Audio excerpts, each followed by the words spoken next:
Hello and welcome in to the Great Park broadcast booth. I'm Hewan Fitzpatrick alongside Andrew Giesler as we bring you a Riptide home game for the first time in a while. They had a bit of an extended road trip as it's Western night here at the ballpark. I thought I'd go all out. Andrew, not so much. I think you look absolutely fantastic. You did it for the both of us. We got the Giants cowboy hat going on also. I think it's great, and it's a great day for some baseball. Yeah, it is. Beautiful day here in Irvine. It's warm, and we've got Casey Uper on the mound. We saw him a few days ago against the Bombers in his last start. He went 3 innings there, gave up just 1 run, couple of strikeouts, and a walk. So the lefty will be on the mound for the Riptide as they return home after a bit of an up-and-down road trip. They went up to Compton against the Barons. You were there. They lost 5-0. Then a long trip up to San Luis Obispo. They beat the Blues up there 8-1. And then yesterday, a heartbreaker up in Ventura against this same Oaks team. They lost 7-6 in extra innings. So looking to right the ship against the same team today. Yeah, I think that starting pitching is going to be absolutely key for Uper and whoever comes after him into those middle part of the innings. Holding that area down is huge for the Riptide because we've seen the bats. Sometimes they're hot earlier, other times they're not, and it takes a while. But when they do get hot, normally the hits come in bunches. So we'll see how it goes for the Riptide today, but I think crucially that middle 3 innings will be huge for the pitching-wise for the OC group. So Casey Uper on the mound for the Riptide. The lineup he'll be facing, it'll be Ethan Gonzalez, the second baseman, Lucas Danielewicz, the right fielder, Jacob Galloway catching today, Devin Wilkes at first, Tyler Hawley at third, Brady Hewitt, the designated batsman, Jax Jimenez in left field, Zach Mora at short, and Henry Borges in center field. As we're underway here, Casey Uper toes the slab. He starts his windup, and the first pitch of the day is taken for strike 1. We start 5:31, maybe the earliest start we've had at the Great Park. Uper's second pitch is hammered towards left field. That'll be a base hit, so early going base hit for Ethan Gonzalez. And unusual after yesterday, the starter for the Riptide, Trace Seeley, 4 perfect innings on the mound. The Oaks didn't get a hit until the 6th inning, so a hit, 1 batter in already. Seeley was obviously doing great, but if we look back to previous games as well, when Ersbaumer was on the bump, no runs in that first game against Slow in that first inning, I should say. So just try to hold things down if you're Uper. This one's fouled straight behind us for strike 1. So Uper ahead of the first couple guys here. And the reason that I say that is because the Riptide went on a streak there of allowing runs in that first inning to the other team, and it just didn't help them very much at all. It got them behind the 8 ball, and they had to figure things out to get back into the game. 1-0 pitch. This one is flied towards left field, but going to be easy for Reed. Montgomery tracking over, makes the catch out number 1. Gonzalez retreating back. So now it'll be Jacob Galloway. We didn't see him yesterday up in Ventura, but in today, the catcher having a pretty good summer, hitting .275, 12 RBIs for the Oaks. Yeah, he did show up in the first appearance, though, between the Riptide and the Oaks, and wasn't necessarily his day. Went 0 for 3, but did have a fly out, or a sac fly. Does have a home run as well. This one misses off the plate, so the first ball to a batter that Casey Uper has thrown on the first pitch.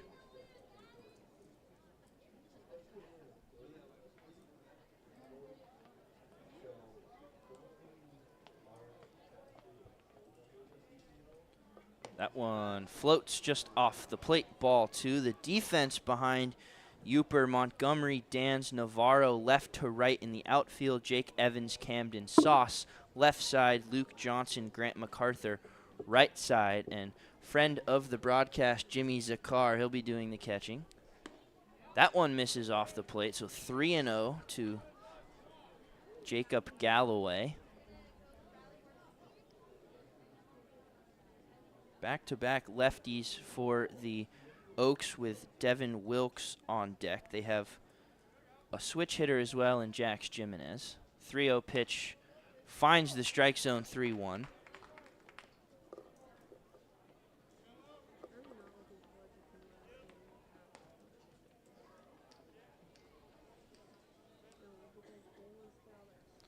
So Uper's got a battle back here.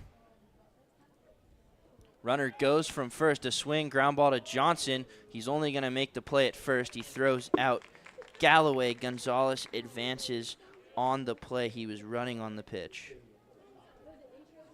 So 2 outs now for Uper. And a good try there for the hit and run, and that's what we would assume would be called. I would have loved that to get into the gap, but since it was a lefty up at the plate, Johnson wasn't the one who would have been covering second base. That was Sauce who was moving over. Yeah, good play by Luke Johnson, who was at second base yesterday as well. So back-to-back lefties here. Wilkes, a 17-year-old, having a pretty good summer for the Oaks. So he takes that one outside, ball 1. He's hitting .286, does have a home run, 8 RBIs, so he'll be going to Cal State Bakersfield in the fall, one of the youngest players in this league.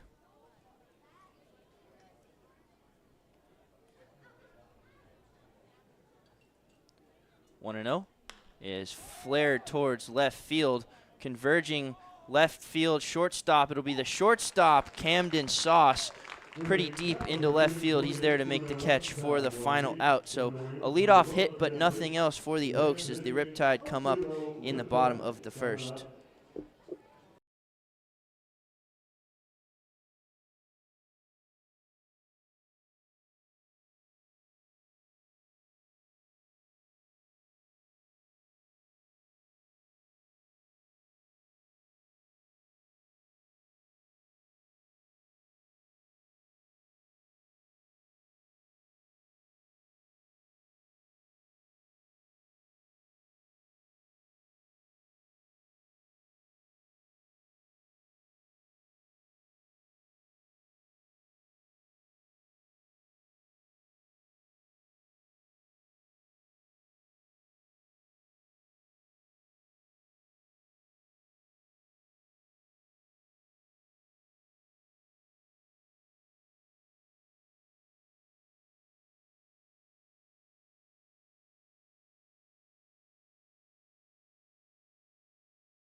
Bottom of the first, Riptide coming up. Their lineup will be Bradley Navarro in right, Jake Evans at third, Carter Dans, who we saw pitch for the first time yesterday, he's in center, Grant MacArthur at first, Mike Ersbommer, we've only seen once in the lineup this summer. He'll be the designated hitter. Luke Johnson at second, Reed Montgomery in left, Jimmy Zakar catching, Camden Sauce batting ninth, playing shortstop. They'll be facing Cody Carson, who we have yet to see this summer, but he's been pretty good for the Oaks. Yeah, he's 6 innings pitched with 4 strikeouts, only 2 walks, so a 3 ERA overall. It'll be a right-handed pitcher looking on toward, well, a little bit of a mix for the Riptide. But first, it's going to be Bradley Navarro, obviously the switch hitter who will, we would assume, bat from the left side. Has kind of dabbled in both batters' box, but I think he's found the home in the left side. Definitely a little bit more consistent there, but certainly has the pop righty, which I think he has more pop righty than left.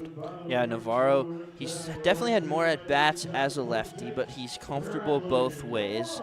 He'll come up. The defense behind Carson, Jimenez, Borges, Daniewicz left to right in the outfield, Hawley, who we saw at first yesterday, he'll be at third, Zach Mora at short, Gonzalez, Wilkes second and first, Jacob Galloway in there doing the catching as we get ready for the bottom of the first. It'll be the righty Cody Carson, the switch hitter Bradley Navarro.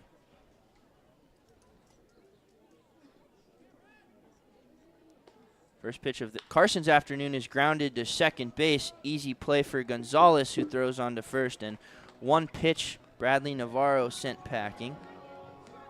And it's just being confident at the plate. That's why Navarro is so good. It doesn't matter what pitch of the at-bat it is. He's strong at the plate, and he's focused, and that's why he's batting .416 so far this year.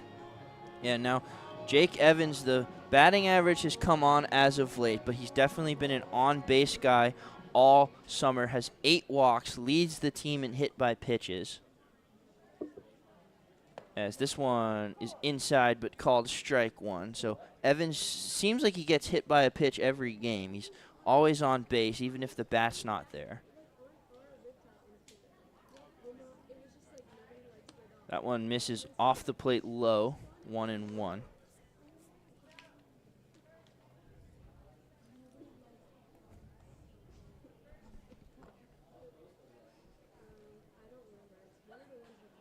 One to Evans. He swings, grounds this one up the middle, bounding ball and through out of the reach of Zach Mora. So early game base hit for Jake Evans. So 1 hit for the Oaks in the first. Jake Evans will do the same, and now a guy who's been hot at the plate, Carter Dan's coming up. Yeah, and you talk about it. His last game that he played in was at the Blues, 1 for 3 with a home run, the first one of his year, and then drew a walk later as well. Yeah, that home run got out in a hurry. He hit the ball hard. It snuck over the wall in right field and felt good for Carter Dans. It started the scoring in that game, and the Riptide didn't look back. So see if he can repeat some of that here. He takes that one for strike one. Evans runs pretty well at first, always a threat to steal. That's 2 steals so far this year. Dan's 7 RBI, so that's been a big part of his game.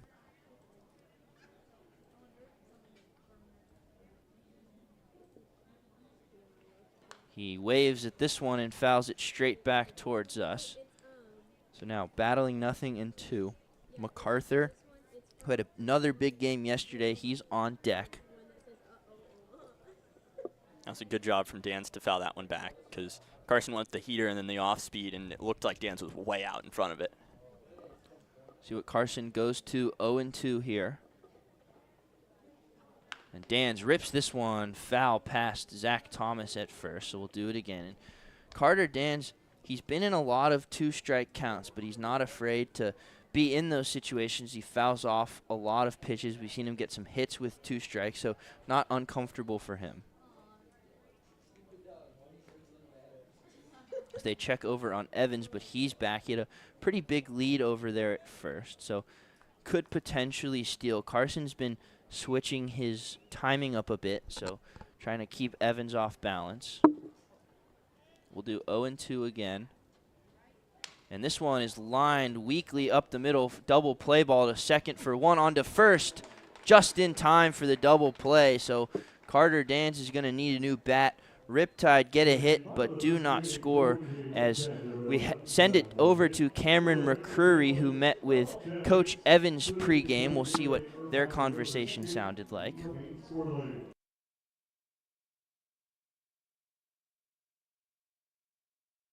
Hello everybody, it's Cameron McCurry here, and I'm here with head coach Brian Evans ahead of today's matchup against the Conejo Oaks. So coach, it's nice to obviously have you guys back at Great Park after what was the longest stretch of road games for you guys up to this point in the season. So after playing the Oaks yesterday in Conejo, what sort of adjustments are you hoping to see both from an offensive standpoint as well as on the mound to be able to pull out a win tonight? Offensively, I think we need to be better at situational hitting, getting guys over, getting guys in. We had a couple opportunities last night, didn't execute, but we had a bases loaded and didn't score any runs, but it was 2 outs. So, but if we do a better job of that, I think we're going to put some more runs on the board. Defensively, pitching-wise, I thought we pitched pretty well. Last couple innings kind of missed middle a little bit. There's a walk in there. As long as we limit freebies and attack these guys, I think we'll be in a good spot. So piggybacking off of that, with Casey Uper slated to start tonight, and this only being his second outing for you guys, what can we expect to see from him? I think he was a little rusty last outing. I think we are expecting a little more command on the ball and going right after guys. Sounds good. Thank you so much, Coach, and best of luck tonight. Thank you. Back to you guys. Hello, everybody. It's Cameron McCurry here.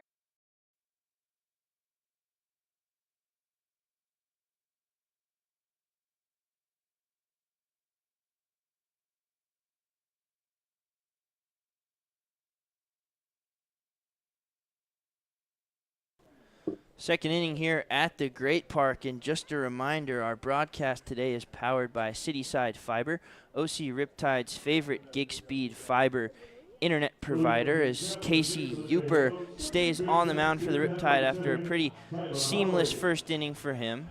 He'll face off against Tyler Hawley, who had a big swing yesterday for the Oaks. He hit a home run to give them the lead in that game that they eventually ended up winning after some back and forth. So Hawley, a big bat.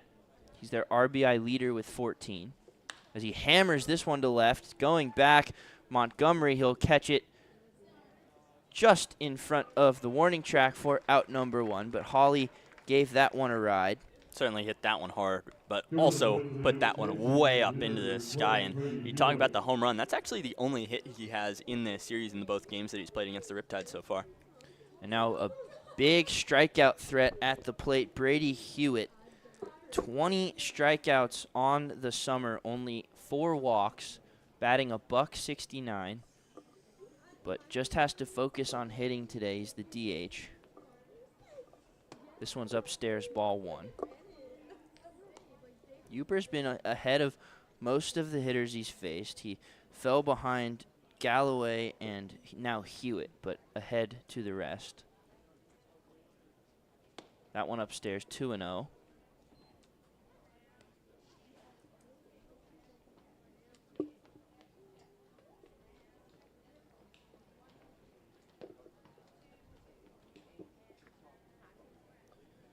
Uper's wind-up 2-0 pitch in the dirt, ball 3. He had a 3-0 count earlier in the game, but worked back. Neither pitchers have walked anyone yet or any strikeouts in this game. That one in there for strike 1. And Uper, strikeout's not a huge part of his game. He had 2 and 3 innings in his last start, so not the biggest strikeout threat. 3-1 pitch is fouled straight back towards us. If there was no net and no glass in front of us, that might have been playable. You were at the slow game, right? Well, I heard there was a very good chance you were getting a foul ball there. The slow press box, wide open. There's no cover. It's directly behind home plate, a little bit back, and the net. There is a net, as that's ball 4 to Brady Hewitt, so the second base runner in as many innings for the Oaks. There is a net, but where the broadcast booth was, the net wasn't high enough, and we got one that was like fairly close to being a play. So Aidan and I were ready up there in slow. Unfortunately, a ball did not come, and up there in slow, if you get a foul ball, you get to keep it, unlike here. So we were quite excited for that. So this one is crushed to left field, but it's going to hang up for Montgomery, so his second action of the inning is caught for out number 2. That's his third put out in, well, 5 outs so far. So I hope he took fly balls before the game, as he's getting a lot of them today. In left, he's kind of moved around. We've seen him quite a bit in center as well, so able to play all over the place in the outfield. So Zach Mora, he's someone that desperately needs the bat to get going. He's hitting just .094. Long hold from Uper, now the pitch. This one is fly towards Montgomery, but it's going to go well foul past the Riptide dugout. Mora was in the lineup yesterday, went 0 for 5, so not a great day from him. A couple of strikeouts, couple of groundouts, and a pop-up. And so the first game he went 0 for 3 and had a hit by pitch, so still looking for his first hit in this series. Riptide own Zach Mora, you could say.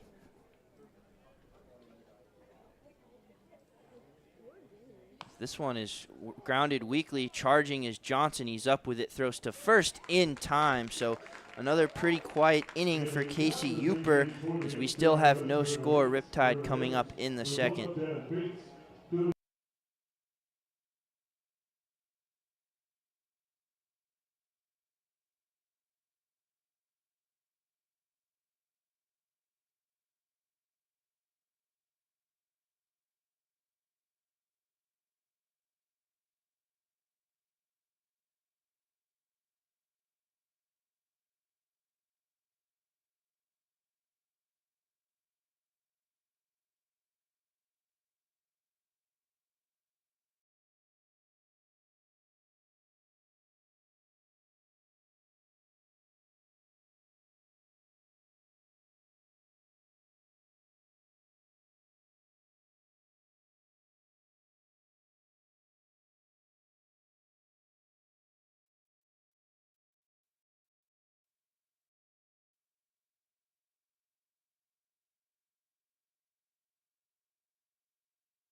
Grant MacArthur leads off for the Riptide. He's been a hot bat as of late.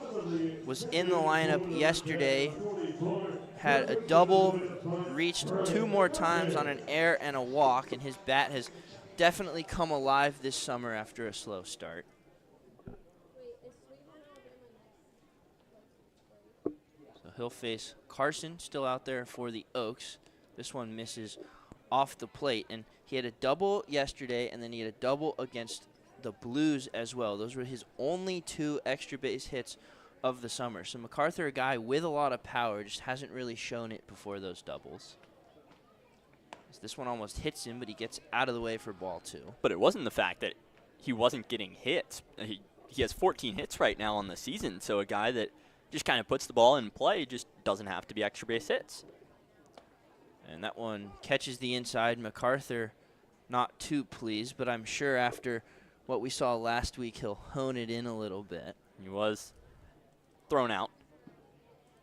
This one grounded softly to short. Up with it is Mora across the diamond for out number 1. And we did see an ejection yesterday. Tyler Holland got tossed, but it was a lot less exciting than Grant Mayu and Grant MacArthur being tossed last week. So now an unfamiliar bat in this lineup for the Riptide. It'll be Mike Ersbommer. He's been money on the mound all summer. Had 5 really good innings against the Blues a couple days ago. He's had one game in the lineup. He went 0 for 4 in a non-league game as he swings and misses there. He's going to Stanford as a pitcher, but he told us that he wants to hit as well, and Stanford will give him the opportunity to do that. Now 0-2 as that one catches at the knees. There's 2 things to note kind of about him also. First is the first time that he's really seen live pitching with college pitchers. And the second thing is, first at bat, he almost hit a home run to right field. That one misses inside, ball 1. Yeah, we were excited up in the booth. He crushed that one. He missed a home run by a couple of feet and then went 0 for 3 the rest of the day. But he definitely does have some juice in that bat. 1-2 pitch outside. We're even 2-2. Ersbommer this year on the mound, a .77 ERA coming into the Blues game, and then through 5 shutout innings after that. So the ERA probably a little lower now. In the box, 0 for 4.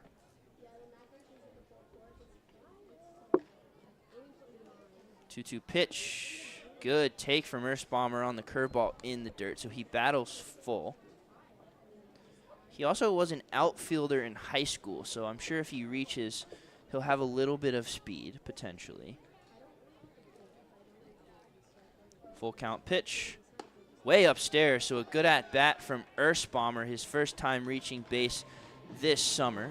So he battles from 0-2 to get the walk, and that'll bring up Luke Johnson, who was on an 0 for 15 slide, then had 2 hits against the Blues, 3 hits yesterday. So the bat's starting to wake up for Luke Johnson.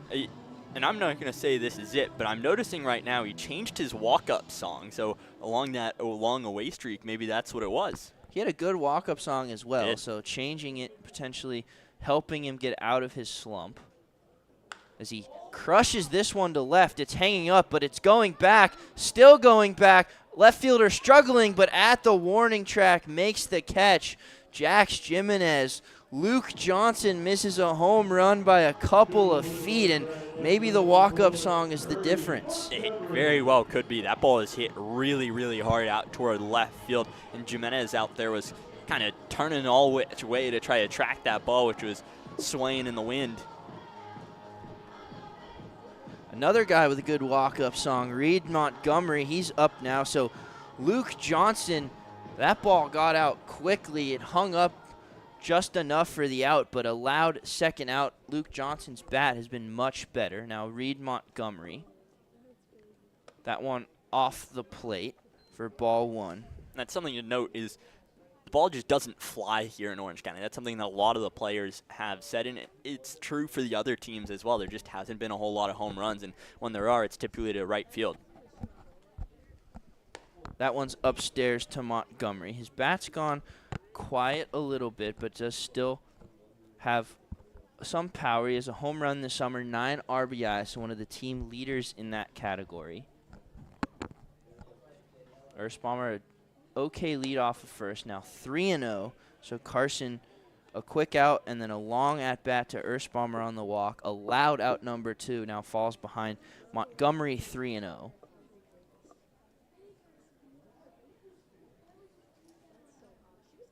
.30 pitch, red light for Montgomery, takes a strike, so it'll be 3-1. Erspamer hasn't shown a semblance of taking off, but if this count moves full, he'll be running.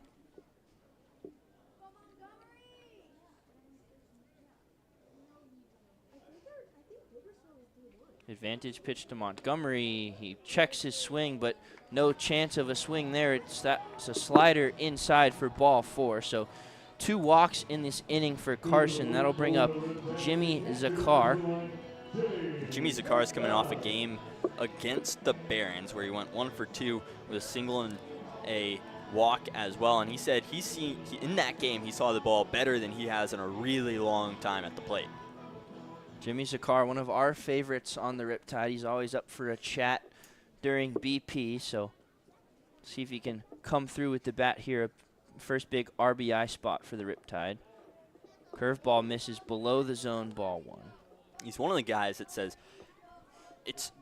he loves to have fun, but he also loves to teach a lot of the guys who are younger in this lineup, like Erspamer, who's on second, what really summer ball is about, but baseball, college baseball as well, because things are a little bit different in college baseball than in high school.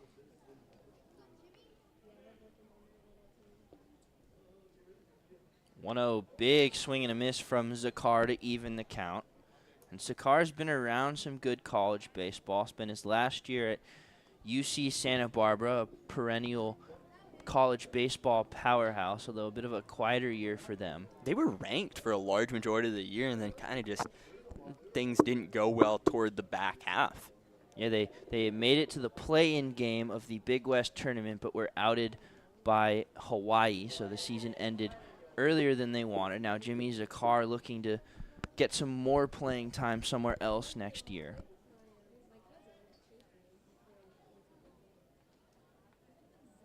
1-1 pitch. This one's fouled straight back in on the hands of Zakar, so 2-strike battle now. It's Erspamer on second, Montgomery at first after walks to both of them. 0-0 still our score.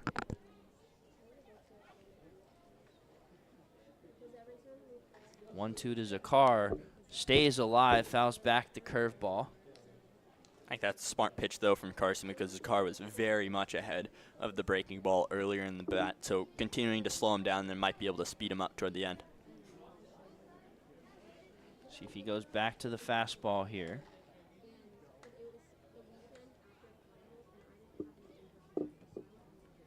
One-two pitch again. He throws another off-speed pitch, and they're saying it's going to hit Jimmy Zakar, so that's going to load the bases. So 2 walks and a hit by pitch in this inning, and the bases loaded.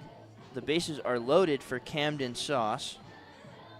I feel like it's obvious to say, but it's never good loading up the bases without letting up a hit at all. But you do have Sauce, so if you can get a strikeout for the 9 batter, that is something that would be nice, because then you're able to turn 2. But that would be hard because Navarro is basically on, or I guess it's 2 outs. So 2 outs. Sauce, a single would bring home at least a run. This one misses upstairs. So Carson losing it a little bit in this inning. Erspamer 90 feet away with the first run of the game. Montgomery runs well from second. So a 2-out jump could score him. 1-0, now 2-0 to Sauce. We saw Sauce in the game yesterday. He had a couple of base hits and 3 strikeouts.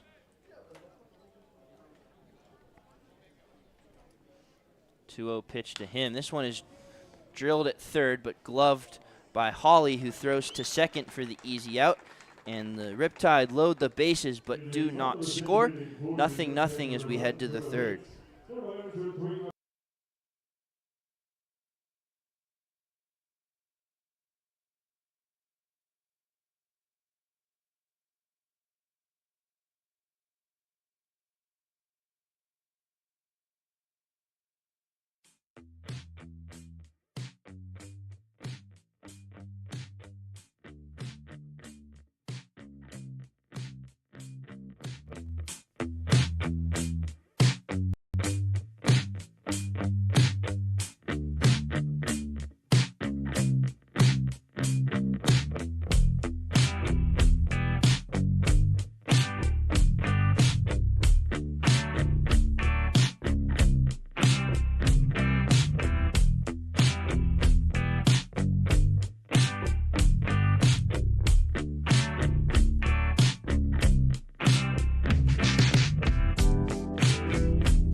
Third inning here in Irvine. It'll be 9-1-2 for the Oaks. A unfamiliar face. It'll be Henry Borges out of Ventura College, where we were yesterday. He's hitting just 154, 4 walks, 4 strikeouts. Does have a couple of stolen bases, so someone Uper wants to keep an eye on if he gets on base. First pitch to Borges misses well upstairs, ball 1. Henry Borjas, excuse me, which we get the pronunciation from our incredible research team, Andrew to my right. This one dips just below the zone, ball 2. Borjas from Oxnard. So, see, swings and flares this one, but it's going to be caught by Luke Johnson 1 step into the outfield for out number 1. So Uper looking strong so far. Only hit he's allowed so far was to the one batter who's just coming up now. Yeah, Ethan Gonzalez led off the game with a single and then 3 quick outs after that. Gonzalez hitting .308 before that single.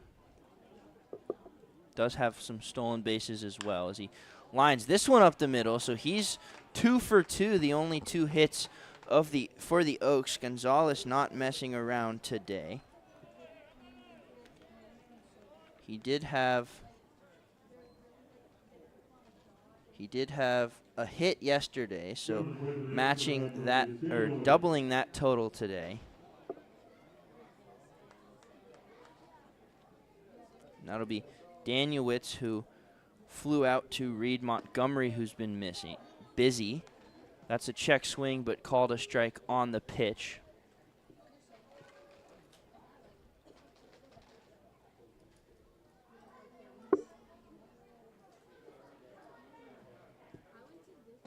That slow curveball drops in for strike 2. So Uper still without a strikeout today. Danielwitz is normally the guy for this Oaks team. So far this series, he's batting 4 for 10, or I guess 4 for 11 after his flyout earlier. As he flares this one to right field, that's going to get down for a base hit. So good 2-strike hitting from Lucas Danielwitz, and now first and second, 1 out. Uper's most stressful inning so far. And right as they say, he hasn't let up a hit since the first batter in the game. The Oaks are able to get 2 in a row. And I think if you go up early here in this game, or up at all, that's going to be really, really big, because these 2 teams, other than I guess the first game, last game it was constantly close. The 2 teams were battling. Yeah, no runs were scored until the 5th yesterday. Then whenever the Riptide scored, the Oaks responded, and back and forth in extra innings. We went to 11 innings before the Oaks walked it off. This one misses upstairs. They're playing Galloway to pull. Jake Evans alone on the left side. Camden Sauce really, really close to second base at short. And then MacArthur and Johnson pretty standard. So they'll have a talk between Zakar and Uper. I guess they were teammates, because Casey Uper was also at Santa Barbara this past year, although he's heading to Pepperdine in the fall. So these guys not unfamiliar with each other. Yeah, and what's kind of funny is knowing what goes on in this conversation now, because we had Jimmy up here in the broadcast booth, and I'm like, well, what happens? What are you talking about with your pitcher up there? And he says, I wish it had anything to do with baseball, but it does not. And he said it's anything but baseball. Typically involves with what do you have for breakfast this morning. Jimmy Zakar always bringing the good vibes to this Riptide team and looking to give his pitcher some confidence here. He's just a pitch away from getting out of this with a double play. That one floats just above the zone for ball 1. And Galloway, a catcher, so doesn't run all that well. Danielwitz is decently fast, so double play could be difficult on the first end.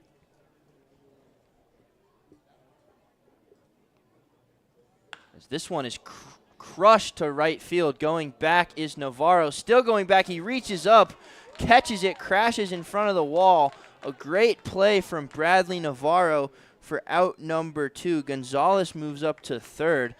What a play from Navarro. And we haven't seen a whole lot of really well-hit balls at Great Park normally, but we've had multiple in this game so far that have made the outfielders have long runs to the wall. And that was just another one. Yeah, Galloway just hit that one hard. Tyler Hawley hit one hard. Luke Johnson missed a home run by a couple of feet. So a pretty warm day in Irvine, and the ball is carrying.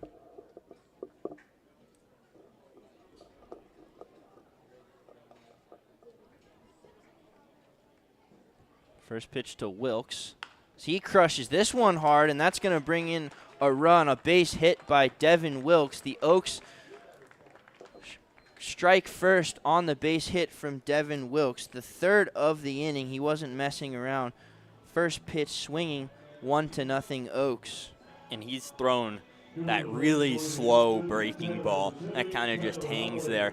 And in this case, Wilkes, he saw it right out of the hand, knew it was coming, and just laced a liner down toward the right side. And now the bat you want up if you're the Oaks. Tyler Hawley, a big home run yesterday. He's the team leader in RBIs with 14. A big spot here with 2 runners on. Daniewicz runs well from second. This one flared towards right field. Going to be a tough play. It lands a couple feet foul for strike 1. Tyler Hawley, our beer batter today. It's been relatively successful this summer with striking out the beer batter. I think it definitely does. And, you know, if you're a pitcher, I don't think you're thinking about it, but if you hear it, maybe you want it a little bit more. I don't know. You're a pitcher. If you hear there was a beer batter and a chance for discounted beer, you'd certainly try to strike him out a little more. Yeah, I think I would definitely think about it. A good discount for the fans. Oh, one pitch. This one grounded towards third, but Evans up with it. He'll go the long way to first and throws out Tyler Hawley, but the Oaks draw blood first. They score 1 in the top of the third after 3 base hits. Riptide going to respond in the bottom half of the third.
Top of the order coming up for the Riptide. They've got some work to do. They gave up a run in the top half of this inning, but if the theme continues from yesterday, we could expect a run here. It went the opposite way in yesterday's games. Whenever the Oaks would put up a run, whenever the Riptide would put up a run, the Oaks would respond. So now see if the Riptide can respond to the Oaks as Navarro looks at strike 1. Navarro swung at the first pitch and grounded out in the first.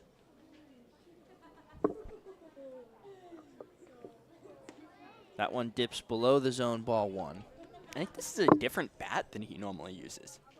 I feel like he uses a black barrel normally. I have no idea. I haven't been paying attention to the bats. Wood bats, they all kind of have a similar look as he grounds this one to first. Wilkes up with it. He'll do it himself for out number 1. So 2 ground outs for Navarro.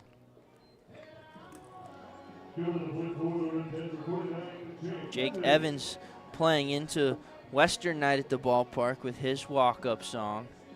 Hey man, Zakar. Good country songs. Luke Combs for Jake Evans. Evans singled his last time up, the only hit of the day for the Riptide. That one's low for ball one. They did have the bases loaded last inning, but it was due to walks and a hit by pitch.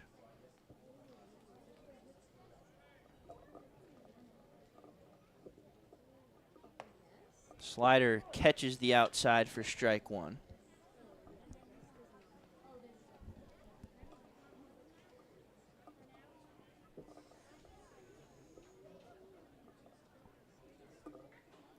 One pitch. This one grounded weakly to Hawley. Up with it. Candy Hop throws to first for out number 2. We saw Hawley at first yesterday, but playing third today. Now it'll be Carter Dans, who hit into a double play last time. No danger of that here, though. That was to end the first inning, and there's a chance to end the third possibly as well. But definitely been a bat that's a little warmer than the rest in the average in this Riptide lineup, I'd say. Yeah, before that double play, it was hitting 286. That one's a strike, and he had a home run his last time in the lineup against the Blues. So he's definitely been a hot bat. He's 7 RBIs, which is near the top of this team. That one's in the dirt for a ball. We saw Dans as a pitcher yesterday. We knew he was coming in as a two-way, but his arm wasn't quite ready when he came to the Riptide. So his first pitching outing yesterday gave up a run in 1 inning. This one is waved at and missed for strike number 2, although that run was unearned as there was an error in the inning which led to the run. So a 0 ERA for Carter Dans through 1 inning. He's got a battle here as a hitter with 2 strikes, as he grounds this one sharply to Devin Wilkes, but he gloves it for out number 3. So 3 ground outs for the Riptide. They don't respond to the Oaks run. It's 1-0 as we head to the 4th.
Welcome back. Brady Hewitt leads off for the Oaks. He walked in his last time up, his 5th of the summer.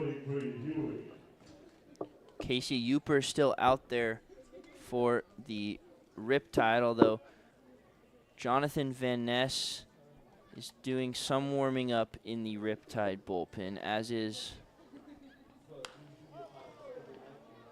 this one's flared behind into the 21 and up section for a foul ball and strike 1. I think it's Telfer that's warming up there, but he's not coming out. He's scheduled for later on in this week. So, as of now, this is Casey Uper's game. He's ahead 0-1 to Hewitt. Now 0-2 to Hewitt, who's definitely not unfamiliar with a strikeout. He's got 20 on the summer. He had 2 yesterday.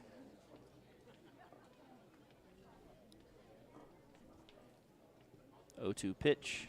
This one lined sharply at Grant MacArthur. He scoops it on one hop and touches the pillow for out number 1.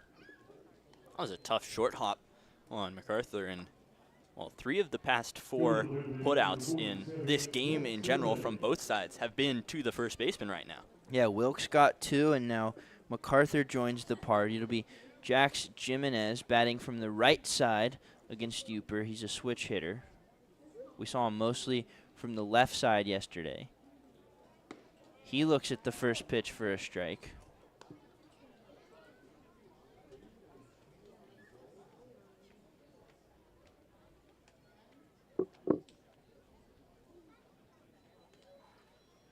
That one just below the zone for ball 1. 1-1 the count.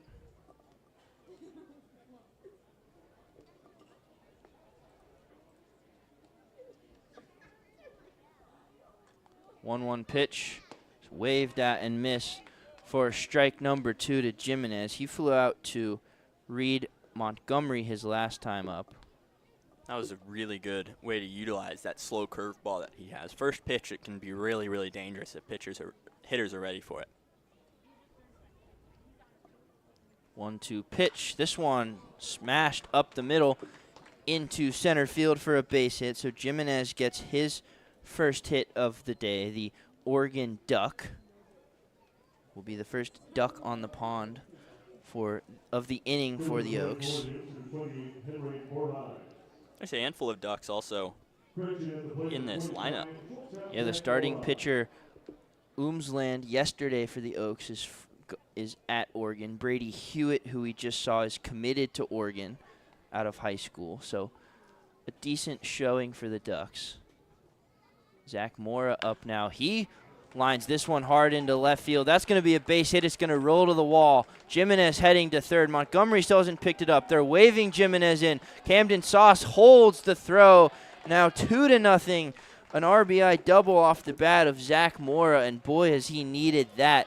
Just hitting .094, hitless against the Oaks or the Riptide in their previous 2 matchups. A big double from him, and now the lead extended 2-0. It's only his second RBI this entire year, and in a series like this between these 2 teams, especially after last game, a 2-run lead feels like a whole lot if you are the Riptide, who only have 1 hit in this game. So Henry Borges now, he popped up to Luke Johnson. This one inside corner, strike 1. So Zach Mora at second with 1 out. A run in, it's 2-0 Oaks, as Van Ness is now throwing in the Riptide bullpen, so potentially Uper's last inning. That one over the middle, strike 2, so good bounce back from Uper. 2 quick strikes to Borges.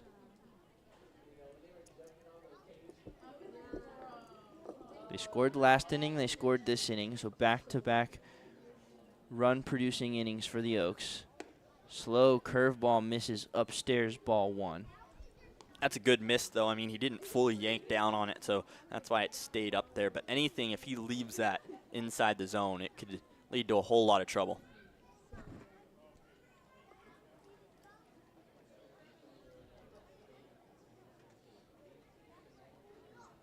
One-two pitch. In the dirt, it gets away, so an easy advance to third for Zach Mora. Now another run just 90 feet away with only 1 out. So Uper, he looked good his first 2 innings, and then a leadoff single in the third, another single immediately after that gave up a run. Now this inning, a single, a double brought a run home, and now a wild pitch. So a bit more uncomfortable in his last 2 innings. The wild pitch was a ball, so it'll be 2-2. That one misses upstairs as well, so it'll be full. So a good battle from Borges. He battles from 0-2 to full. See how long the leash is before Coach Brian Evans heads out there. Normally he'll do a mound visit before pulling the plug. Full count pitch. Swung on and missed. Strike 3. The first strikeout of the day for Casey Uper, and it comes in a big spot. It certainly does, because now a ground out easily gets you out of this. And you don't have to worry about the runner who's standing on third. But not a tough out. Ethan Gonzalez, 2 at-bats, 2 singles today, so Uper's going to have to find a way to get him out. No one in the Oaks bullpen. So that one in there, strike 1. So this will be Carson's game for now with the lead. Potentially Uper's last inning with Van Ness getting hot.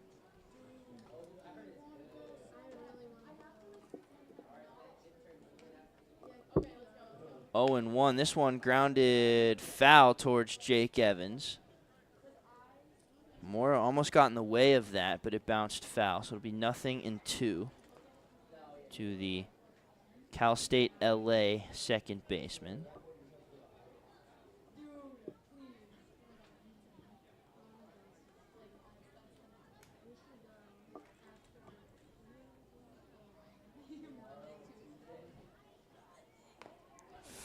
Inside check swing fouled towards Daniewicz in the on-deck circle, so it'll be 0-2 again. I think that was just reactionary from Gonzalez, trying to get out of the way of that, trying not to get hit from it, instead kind of just brought his hands in toward his body. Yeah. You always want to get hit by the ball because it helps the team, but obviously in terms of pain, you don't want to get hit by the ball, so your body reacts. 0-2 again. Way upstairs, a wild pitch. Here comes Mora, but it bounces back for Zakar. Now they've got Mora trapped in a rundown. They toss to Evans. Now running back home, they toss to Uper, the pitcher. Uper pump fakes, now throws back to Sauce now at third. A long rundown. MacArthur applies the tag, and they got him. So the Riptide catch a break. A wild pitch from Uper, but bounced straight back to Jimmy Zakar. Mora was taking off as you should, but got caught when the ball bounced back. So a crazy run down there, but we'll head to the bottom of the fourth. But first, a word from Experian. Experian is your BFF, your big financial friend, big enough to have the resources and knowledge to have an impact, personal enough to help you with what's best for only you. No matter where you are in your financial journey, your big financial friend is a trustworthy companion by your side. Wherever you are in your financial journey, your big financial friend is ready to help you navigate the smartest way to reach all your personal financial goals with solutions you can trust. This is Experian, your big financial friend for life. For more information, visit Experian.com.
Going to Cityside Fiber. It's your turn to get connected with Cityside Fiber, OC Riptide's favorite gig speed fiber internet provider. Whether you're streaming, gaming, or working from home, Cityside Fiber knocks it out of the park. Step up to the plate and get connected today at cityfiber.com. So Grant MacArthur will lead off after a bit of a whirlwind final out in the top of the fourth. Now Riptide trailing 2-0. MacArthur, a wild swing and a miss for strike 1. So you want to tell the folks at home how you scored that last play? I got a 2-5-1-6-3 out.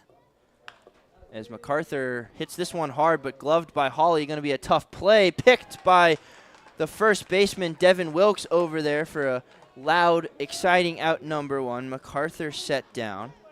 And the funniest part, I was looking yesterday at the box score, and I didn't see the fact that one of the Riptide guys, Jack Salmon, got a single, but only just read that he got out via a 7-2-6-3-5 and was a little confused originally and then realized, oh, he got a single and then was caught in a pickle.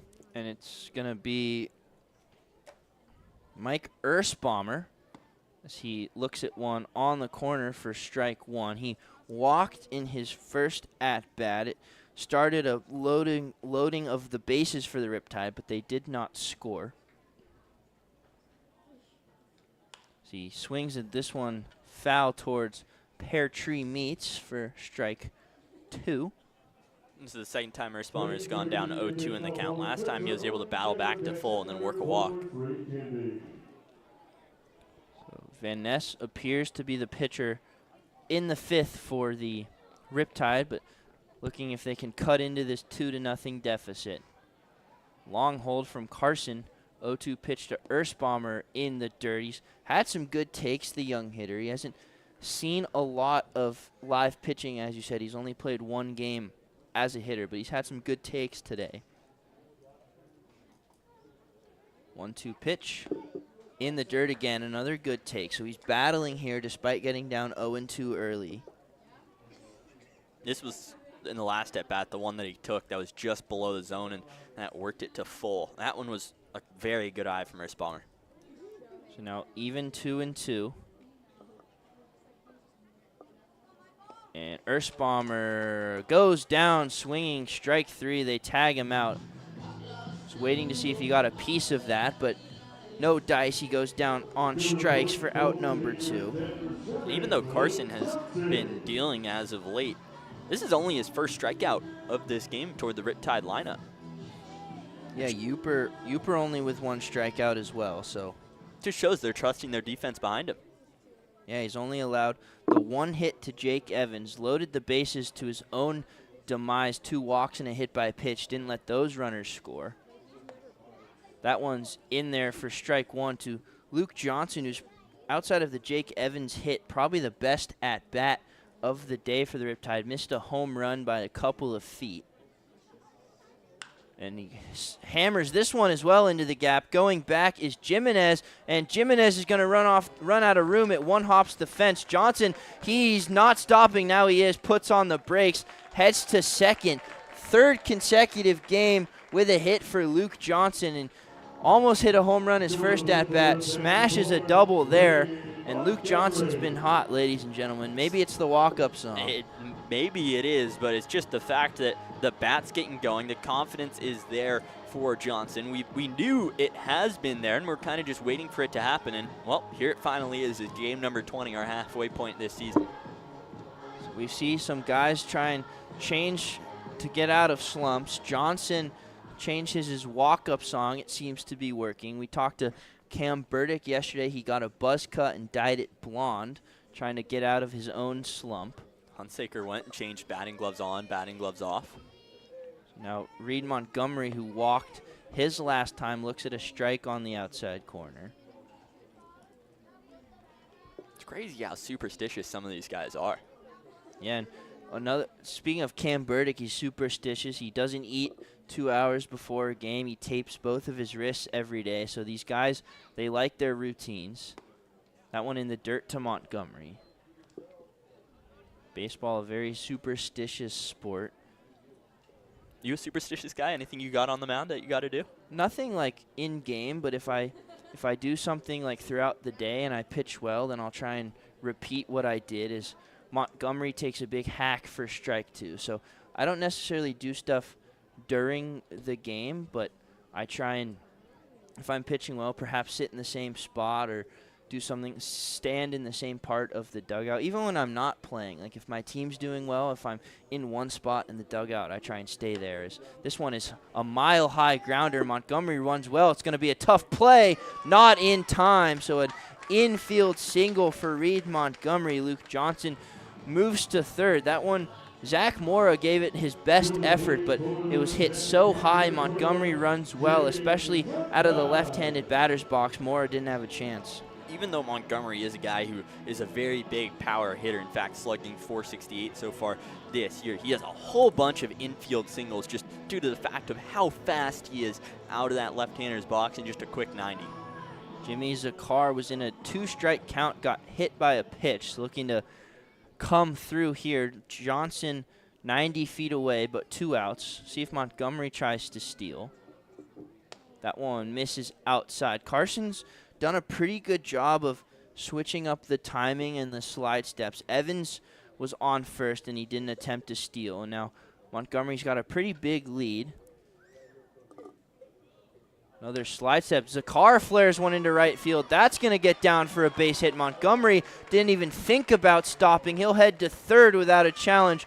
Luke Johnson comes in to score. So the second RBI of the summer for Jimmy Zakar. His bat's been coming along as well. So this lead cut in half, an RBI single with 2 outs for Jimmy Zakar. And I said it earlier that Zakar in the last game against the Barons, he said the ball just, he was seeing it so much better than he had previously, and clearly that's continuing into today's game as well. Now Camden Sauce, a couple of hits yesterday, grounded out last time. So Zakar coming alive, Luke Johnson coming alive, potentially a second half surge as Sauce grounds one high to Hawley, but he doesn't have trouble with that one. Second ground out to Hawley of the day for Camden Sauce. So Riptide get a run back, but still trail 2-1 as we head to the 5th.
New pitcher on the mound for the Riptide. It will be Jonathan Van Ness, and he's looked good this summer, Andrew.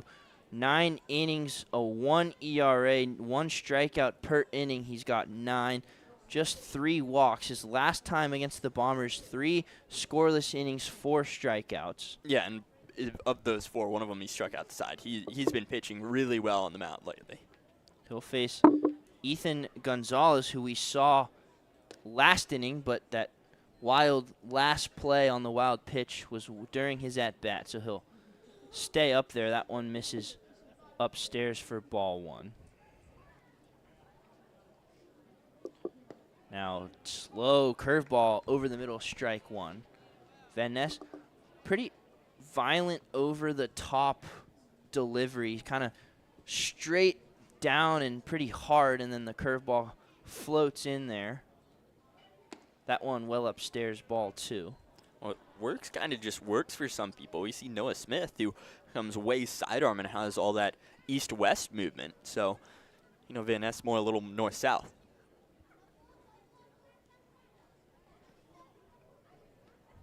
Two-one pitch now, 2-2, swing and a miss, Ethan Gonzalez. So he's missed with 2 fastballs, but in the strike zone with 2 curveballs. You know what it kind of reminds me of? Almost Clayton Kershaw if we put a mirror there and it's a righty instead, way over the top.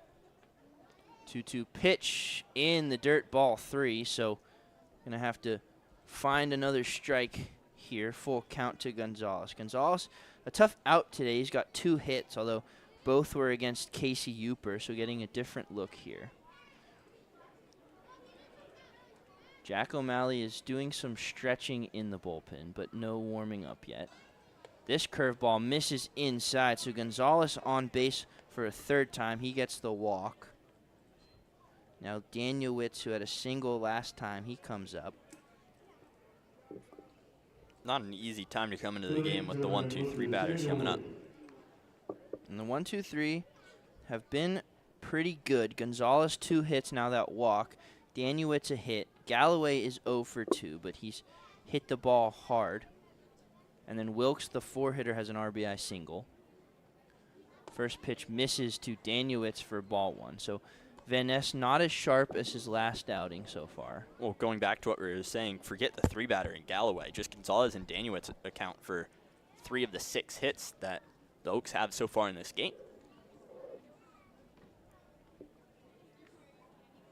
1-0 now, 2-0. Ducking out of the way is Danuitz, and it's going to be a timeout. Zakar coming to talk to his pitcher, maybe asking him what he had for breakfast. I think that probably this one might be a little bit more related to baseball compared to the other ones. Just trying to see what's going on with that curveball. Maybe seeing, is it a mound thing? Is it, you know, pull down a little bit more? Just talking through it. Sometimes that works for pitchers, but other times it doesn't. And that's why Zakar, I think, is such a good catcher. It's just being a veteran, playing for so long, knows, yeah, some of these guys, they want to talk about it, other guys don't. Van Ness, that walk, his 4th of the summer, so it hasn't been a huge issue this summer, but in 19 2/3 innings for Belmont, he had 21 walks, so just over 1 an inning as he checks on Gonzalez. So walks are an issue, but did have 26 strikeouts in those 19 2/3. So we have seen the big strikeout stuff this summer. And 3-0 now, so he's going to have to find the strike zone. We saw with some help in the previous 2 innings that the Oaks have scored. They had back-to-back singles, a run came in to score, and then a single and a double where a run scored. So you don't want to give them some life on the base pass. 3-0, misses well upstairs, ball 4. So back-to-back walks for Van Ness, and he's going to have to work hard with nobody out.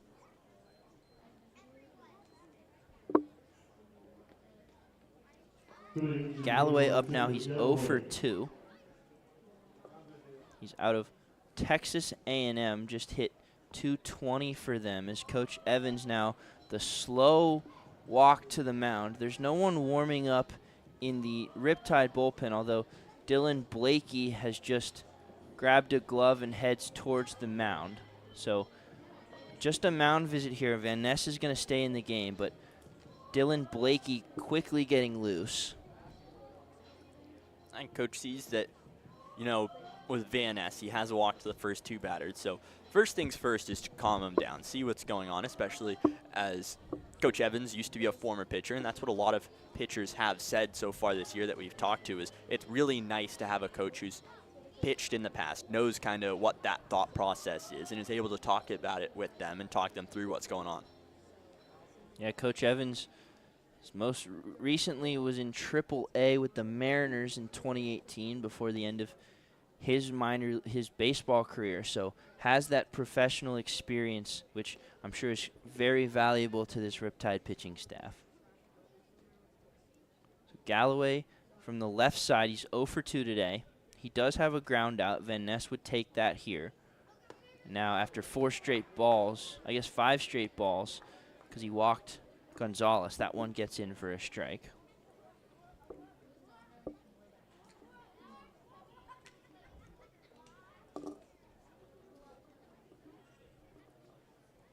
0-1. Galloway shows bunt, but fouls it straight back. Funnily enough, Galloway catching today. He's been a catcher for Texas A&M and previously USC.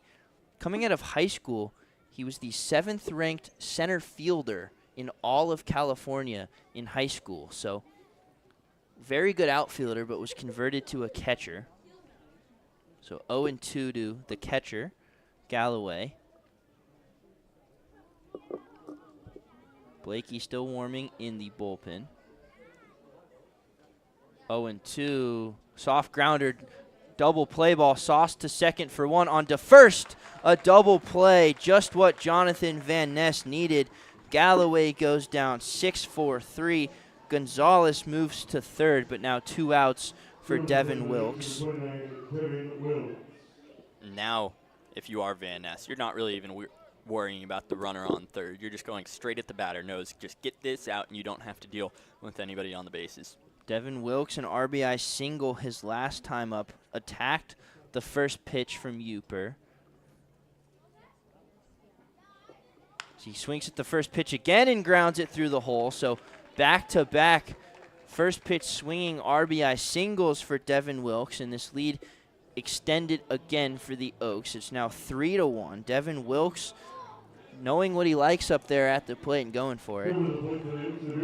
Though it is technically earned for him. That was the first hit that Van Ness has given so far in this game. The other 2 base runners have reached via a walk. Now, big bat and Tyler Hawley, he's 0 for 2. Grounded to Jake Evans his last time up.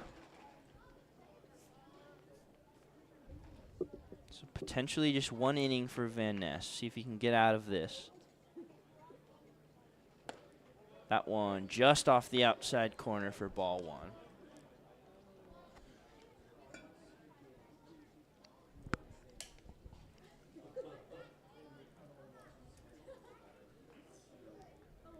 One-0 pitch, swing and a foul chopper towards third base coach Davis Solis, but he'll let it run to the Riptide bullpen.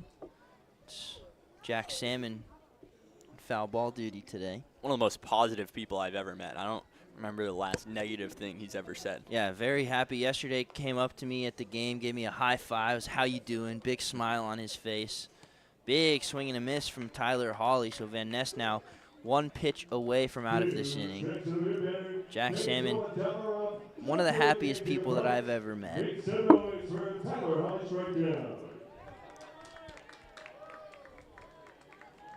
Van Ness, 2 strikes on the beer batter. Riptide faithful getting excited here.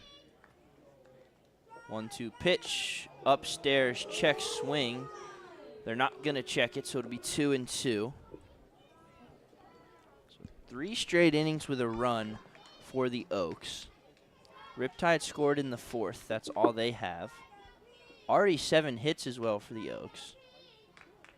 2-2 pitch. Hawley, ground ball to third. Evans gloves it, but it's going to be foul. Yet again, just way out in front of that ball, which is a theme that we've seen a lot of hitters just way super out in front, especially against Uper, who has that huge curveball. Yeah, both of these pitchers, Uper and Van Ness, kind of slow off-speed pitches and then back it up with high 80s, low 90s fastball. So definitely a different look. 2-2 again, smashed on 1 hop to Camden Sauce, but he's up with it, throws to first.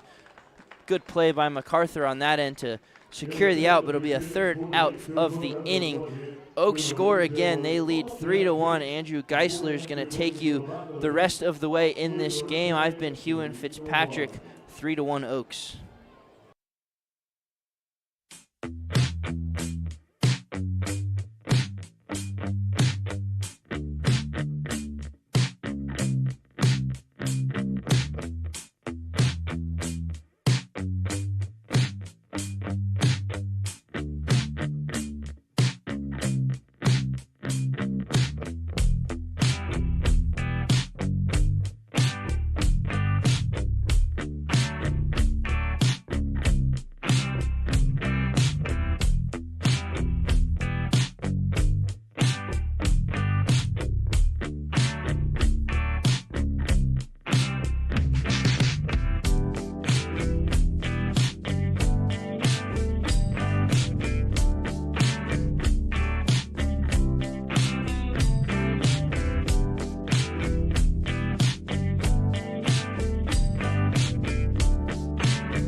Welcome you back, home half of the 5th inning. It'll be the top of the lineup for the Riptide. Bradley Navarro, Jake Evans, and then Carter Dans. A switch hitter, a righty and a lefty, but Navarro will be in the left-handed batter's box against the right-hander and Cody Carson, who's coming back out on the mound. It'll be inning number 5 of work for him. Nobody moving around just yet in the Oaks bullpen. So it'll be Navarro in the lefty box starting things off against Carson.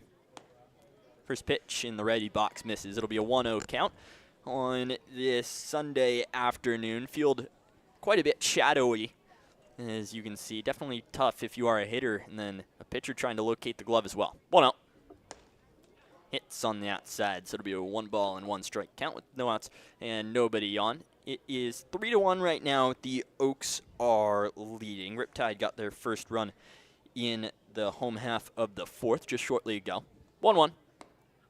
Misses outside. It'll be a 2-1 now toward the tough hitter in Navarro. Batting .416 this year, on base percentage of .516. But so far 0 for 2. A ground out to second and then a ground out toward first. 2-1. Curveball left way up in the zone for Carson. It'll be a 3-1 count toward Navarro now, which is an advantage pitch. Certainly a time where he can be very useful in the batter's box. Isn't scared to swing, that's for sure. Here comes the 3-1. Low misses. It'll be a walk for Navarro, and he'll get on base to start this bottom of the 5th. The first time a leadoff hitter has actually gotten on today for the Riptide. Yeah, I was going to say their first leadoff hitter of the day. They were able to scratch a run across in the 4th with a bit of a 2-out rally, but they haven't really put much pressure on Carson early in innings, so I like that leadoff walk from Navarro. That run came across thanks to Jimmy Zakar, the 8th batter today, and also the one doing the catching. Jake Evans up to the plate, though. Right-handed hitter, as Carson's having to focus a little bit on Navarro at first base. Goes back and throws toward him. He has 6 stolen bases so far this year on only 6 attempts. Evans in the box. Carson with the pitch. High and inside. Strike number 1. So now finally a little bit of movement going on in the Oaks bullpen. Dylan Blakey still throwing around for the Riptide. It's Andrew Allen Fox. Hello, everybody. Cameron McCurry, and I'm here with Jim Zakar, father of starting catcher Jim. 0-1. Misses low and outside. Yeah, Blakey, he seems to be pretty warm in the bullpen, so I imagine Van Ness's day will be done, and they'll turn it over to the lefty. Been throwing around the plyo ball quite a bit. Finally grabs a baseball and is waiting for a catcher. Evans looks on. Carson, here it comes. 1-1 drops in there for strike number 2. A 1-2 count with no outs and a man on first in Bradley Navarro, who walked to start off this bottom of the 5th inning. Riptide down 3-1 right now. Would love to eat into that score a little bit. Carson sets, middle of the rubber. Looks down 1-2. Hit right back up the middle. It's going to be a tough play and gets past Mora. Will go into center field for a single for Jake Evans. It'll be man now on first and second after that. 2 runners on now to start off this bottom of the 5th inning, and that's the early offense you were talking about. Yeah, we saw Jake Evans. He got a hit in the 1st, and then a double play dispelled that, but finally some early pressure on Carson, the leadoff walk. Now Evans singled. The hits have been there for the Riptide. They have 5. 3 of them came in that 4th, and then 2 from Evans, but they just haven't really made Carson work all that hard, but now he's got to deal with some adversity with nobody out and 2 runners on. 6 runners left on base so far in this game for the Tide. Carter Dan's lefty now. Carson will spin and throw back toward Navarro, as Mora was having to make a jump and catch there at second to keep that ball in the infield. Made the catch, though, and didn't really get a tag down on Navarro, who gets to the all-white home uniforms dirty. Carson finally sets and looks on toward Dans, who's 0 for 2 today. First pitch hit out toward right field, gets through in between. Navarro is held by Grant Mayu at third. He'll stay there. Throw goes all the way to the catcher from Danuitz, so that ball a single in between first and second base. And it's a tough play for Gonzalez, kind of halfway hedging towards second base to look to turn 2 there. And instead, Dans gets a single, the first one for today for him. And now 3 base runners in a row are on for the Riptide to start this bottom of the 5th with no outs. Yeah, really good from the Riptide here. And now a big bat, MacArthur can tie this game and do even more. So a big spot for him. Carson coming out of the windup now. Starts with a breaking ball to MacArthur right down the middle. So 0-1 count with no outs, and the base is juiced for the Riptide. Dan's, after his single, is on first. Evans is only a left turn away. He's at second. Navarro's at third, and Carson hits MacArthur in the elbow, so a hit by pitch brings a run in. Navarro will have probably the easiest run of his life. So it's now 3-2 after MacArthur gets hit by a pitch, and it looked like Carson was talking to Michael Blanchard behind the plate, saying maybe that MacArthur leaned into that one possibly a little bit. What did you see there? Yeah, Jacob Galloway, as soon as that ball hit MacArthur, he pointed at MacArthur like saying he leaned in, but Michael Blanchard disagreed, and now we're going to have a mound visit. And I think definitely, especially in college baseball, the rules about leaning in and stuff is definitely difficult. So you always want to test it, but I didn't think MacArthur did anything there. I didn't think so either. I think it was kind of a changeup / curveball that was left on the inside part of the plate, kind of just looped over, and either way, MacArthur was going to have that step foot coming toward the chalk line in his right-handed batter's box. So, yeah, hit by pitch. He's now on first. Dan's is on second after his single. Evans is on third, after his single. It's going to be Mike Ersbaumer up to the plate. So, a guy who's heading to Stanford in the left-handed batter's box looking for his first hit of the summer. Oh well. Check swing back toward Luke Johnson. It'll be an 0-1 count. Ersbaumer did get on base, though, for the first time. That was in the second inning. And I say this as if it's a large sample size. This is his 7th plate appearance so far this year, and the second game he's played in as a hitter. Carson coming out of the windup, still 0-1. Off-speed outside corner, strike number 2. So the third at-bat now in this game that Ersbaumer's gone down 0-2. The first one he worked back to full and ended up walking. The second one back in the 4th, he brought it to 2-2 before he struck out. Let's see what happens on the third time. Carson 0-2. Bounces it in the dirt just in front of home plate. Blocked down by Galloway. Good job by him, because Evans certainly an aggressive runner. He would have possibly been flying home. But we've seen today the bounce off the backstop certainly is hot. Zakar got one and ended up getting Zach Mora out on a 2-5-1-6-3. So Evans got to be careful. 1-2. Swing and a miss.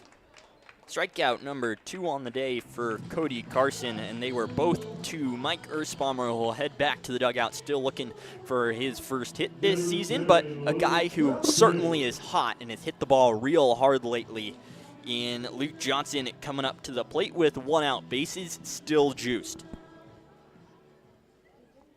Yeah, Luke Johnson missed a home run in his first at-bat and then crushed a double. First pitch to him, up toward his head. He ducks down. It'll be a 1-0 count with 1 out and the bases loaded.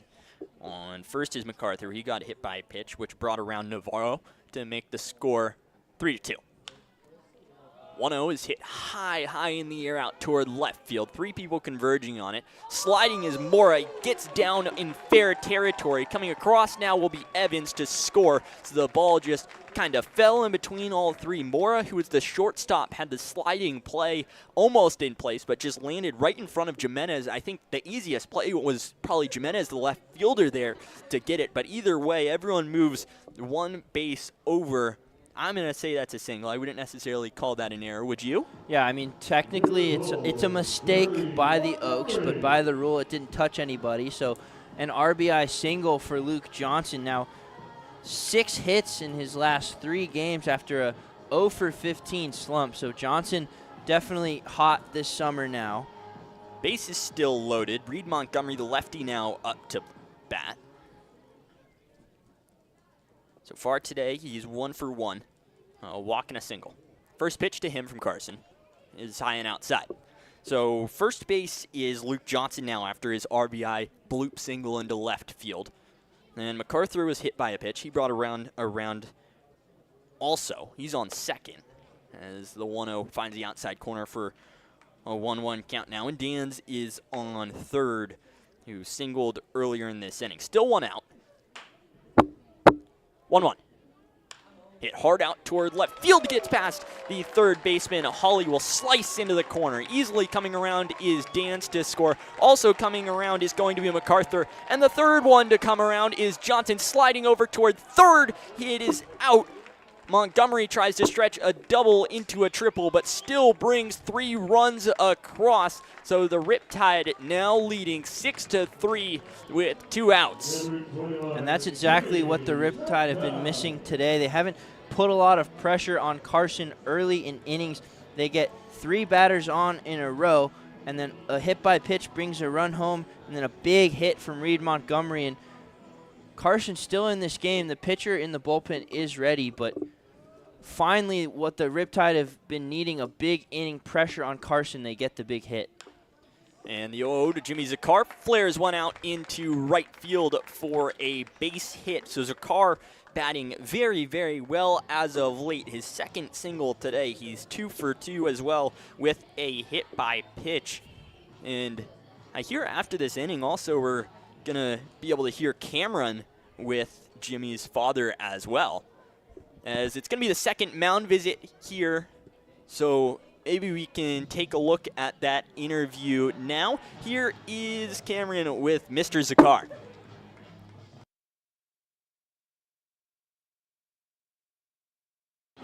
Hello, everybody. Cameron McCurry, and I'm here with Jim Zakar, father of starting catcher Jimmy Zakar. And I have to ask Jim, what is one of your favorite memories of me on the field? You know, I'll tell you what. Anytime he steps between the lines is a favorite moment for us.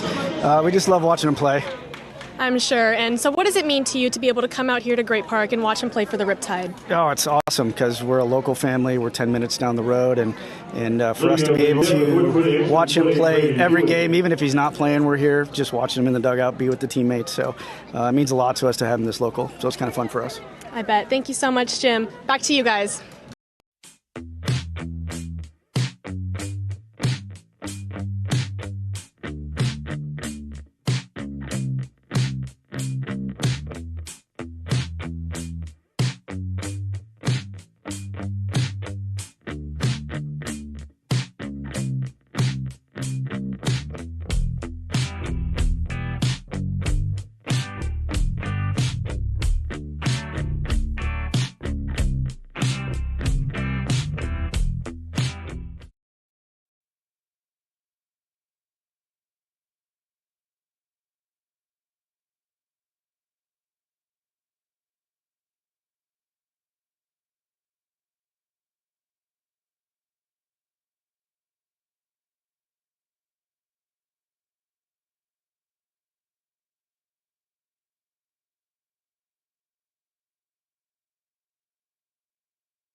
And welcome back. New pitcher out on the mound for the Oaks is Xander Allen Fox. The lefty will have to work against the bottom of, or the last batter, I should say, in Camden Sauce. With 2 outs, Jimmy Zakar standing on first. He was the last batter to get a hit off of Cody Carson, one of 9 hits in this game. It's 6-3 in the bottom of the 5th. First pitch from Allen Fox misses high and outside. We saw Allen Fox the first time these two teams played. He only went 2/3 of an inning, gave up 5 runs, but only 2 of them were earned after some defensive mishaps. He sets a little bit higher than the belt. 1-0. Curveball finds inside part. 1-1 count now. And going back to Cody Carson, he was doing strong first 3 innings especially, and then the 4th inning started to fall apart. 5th inning, well, it wasn't his best. At least 6 runs. Still responsible for the guy on first in Jimmy's car. Long set at the belt. 1-1. Misses high and outside. It'll be a 2-1 count now. And going back to what his line, at least with what we have information-wise, 6 2/3 innings pitched, 9 hits, 3 walks, 2 strikeouts, and the possibility for a 7th run allowed, but right now is at 6, all of which earned. On Fox, lefty pickoff move back toward first. Ball rolls away from Wilkes and doesn't get to the outfield grass, but gets close. Zakar, a very small lead out there, just dives back to get the uniform dirty. The walks, interesting for Alan Fox at Grossmont this past year. He only had 7 in 24 and a third innings. 2-1. Hit hard out towards center field. Moving over to his right is Borjas, and he'll catch thanks to his left ear for out number 3 of this bottom of the 5th inning. But boy, was it not before the damage was done. Riptide bring across 5 in that inning. We'll head to the top of 6 with the Tide winning 6-3.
So we'll head top of 6. Jonathan Van Ness back out on the mound to allowed 1 run back in the top of the 5th. It is 6-3. The Tide are leading after they brought across 5 runs in the home half of the 5th. Van Ness will work in the middle bottom part of the lineup. Brady Hewitt first, Jax Jimenez, and then Zach Mora. So righty switch hitter and a righty for the righty Van Ness. Hewitt steps in first, toes the chalk line in the righty box. Launches the first one, bounce just in front of the plate for ball number 1. So far today, Hewitt 0 for 1, walked back in the 2nd. So in this series, he's 1 for 9 so far with 2 walks, a single, and an RBI. 1-0 big swing and a miss from Hewitt on the heater on the inside part of the plate. So it'll be a 1-ball, 1-strike count. Van Ness windup delivers, check swing on the ball in the dirt. He did not go. No check down from Zakar, but our home plate umpire and Michael Blanchard will. Frank Flugrat says, nope, no thank you. So 2-1 count, no outs, nobody on. Tide leads 6-3 in the top of the 6. Van Ness coming out of the windup, here it is. Up at eye level of Hewitt, who wants none of it. We'll be heading to Oregon here shortly. Oregon, a very good team in the Big Ten Conference. I thought was just as good as UCLA. Obviously, that was a great series to watch. 3-1. Hit hard towards second base. Moving over is Johnson, who throws on to first for the first out. So first batter retired for Van Ness, which makes things a little bit easier. Back in the top of the 5th, he walked the first 2 straight and then was able to get a double play, but let up a single, which brought that run across. And I think that's an important first out. He was pretty wild, like you said, in the 5th. So getting that first out can give him some confidence in this inning. Now it's going to be the switch hitter in Jax Jimenez. Van Ness will come out of the windup toward the lefty, which is laced down the right field line. Slams it against his own bullpen, but well foul. So just allowed strike number 1 toward Jimenez. Another Oregon Duck, Jimenez. Yeah, he's wearing the green shoes, the green batting gloves, the yellow protector as well on his shin. So obviously all the equipment that the Ducks will give out. 0-1. Changeup misses outside. 1-1 count with one out and nobody on. Yeah, Oregon, the Nike funded school, the local Oregon company, they get as much jersey combos as they want. 1-1 changeup finds the inside part of the plate. It's now 1-2. And man, would it be fun in any sport to play for a team like Oregon. Football, track and field has some cool stuff. Obviously, a really good track and field school as well. 1-2 from Van Ness. Misses it on the inside. He kind of liked it, though. Van Ness gave a little shake. He thought, oh, that almost came back in. A whole lot of arm side run on that cutter. So 2-2 count now.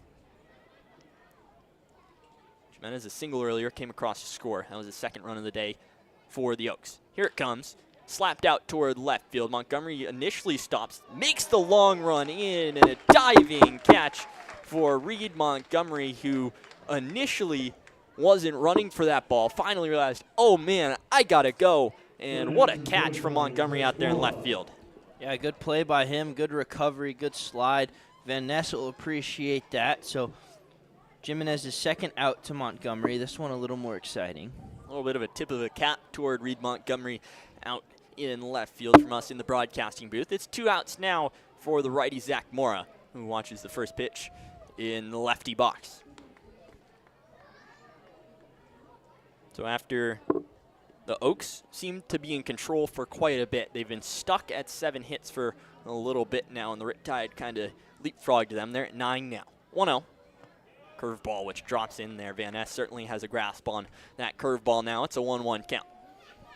Blakey still throwing around out there in the Riptide bullpen. Has had a whole lot of an extended warm-up process for him. It seems Van Ness has things under control. 1-1, big swing and a miss from Mora makes him come across home plate toward the lefty box. He'll have to take a wander back and get ready for his 1-2. Riptide only with 1 strikeout today. That was thanks to Casey Uper. Van Ness shakes vehemently and gets ready for the 1-2. Bounces it in front of Zakar and misses off the screen. Surprisingly, this Riptide team, a very big strikeout team. They average just around 12 a game, and they just haven't had the numbers. They had a lot yesterday, so the strikeout's hard to come by today. So it's a 2-2 count with 2 outs and nobody on for Zach Mora, who was batting .094 but got a double back in the 4th. We'll see what happens here. 2-2 curveball, no call. And it was at the top of the zone. Camden Sauce was already halfway to the dugout, the shortstop. Evans was already walking past the chalk line of the third base line. So everyone thought that one was strike 3, but no, it was not. So Van Ness, now the payoff pitch. Misses it high for a walk. So a base runner on now for the Oaks in Zach Mora, who's starting to cook up a pretty decent stat line on the day. An RBI, a double, and now a walk. Now it'll be Henry Borjas coming up, the center fielder, who coming into this game against the Riptide had no at-bats, but was batting .154. No hits so far today, so still looking to get going is the right-handed hitter against the right-handed pitcher in Van Ness. Mora takes a pretty decent lead over there at first. Van Ness brings the first one to Borjas. Big curveball finds the outside part of the zone for strike number 1.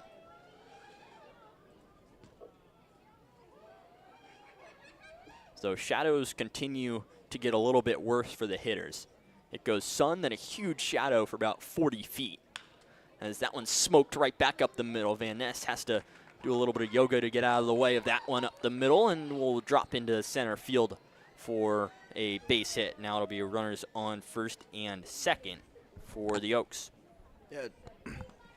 2 quick outs for Van Ness, and then a walk and a single. So we saw Riptide do something similar in the 5th inning, or the 4th inning. They had 2 quick outs and then a bit of a rally to score a run. So if you're the Oaks, you'd like to do that here.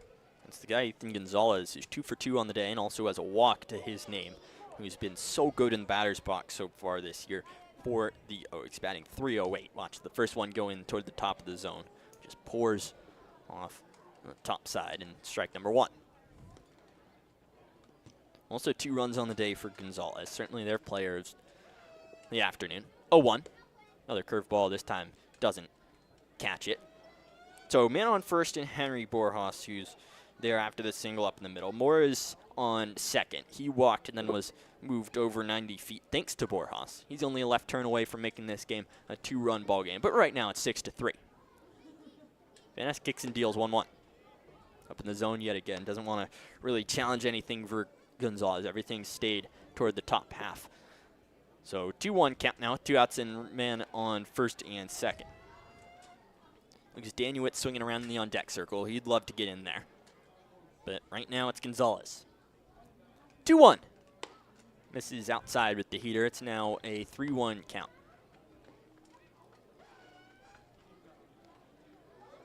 So after 4 innings of pretty quick baseball, things have slowed down here at Great Park.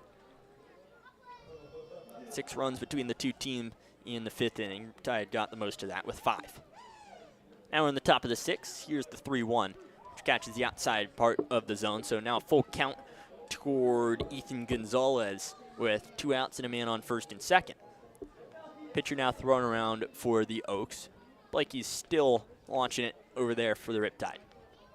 Here's the 3-2. Runners are going. Big swing and a miss on the breaking ball. Van Ness drops one in there for strike 3. The second strikeout of the day for the Riptide, and man, was it against someone who was a tough out in Ethan Gonzalez, but out number 3 either way. We'll head to the bottom of the 6th inning here with the Riptide leading 6-3.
And welcome back, bottom of 6. Riptide leading by 3, 6-3 in this home and home. The second half of that one against the Oaks. It will be Bradley Navarro in the top of the lineup up for the Riptide.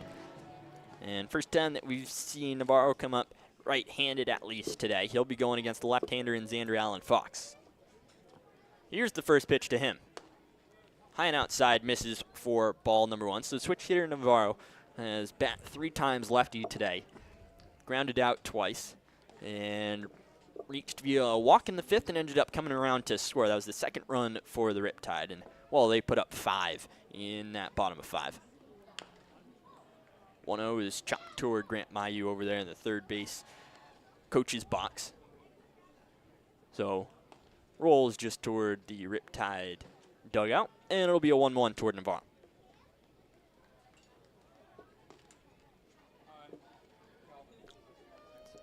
Allen Fox just getting his day going. One batter faced, 1 out. This ball is hit hard out toward third and short. Gets just past the glove of Holly and will roll out into left field for a base hit. Takes a small turn and stands on first. The second inning in a row that the Riptide have led with a leadoff hit, and the second inning in a row that Bradley Navarro leads off with a hit.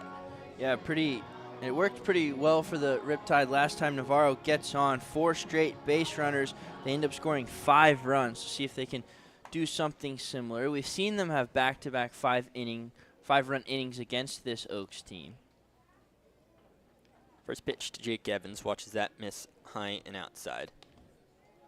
It's Brady Hewitt thrown around there for the Oaks. So was a DH and now is thrown around in their bullpen. 1-0 to Evans. Skied out toward the parking lot toward our right. It'll be a 1-1 now with Bradley Navarro on first.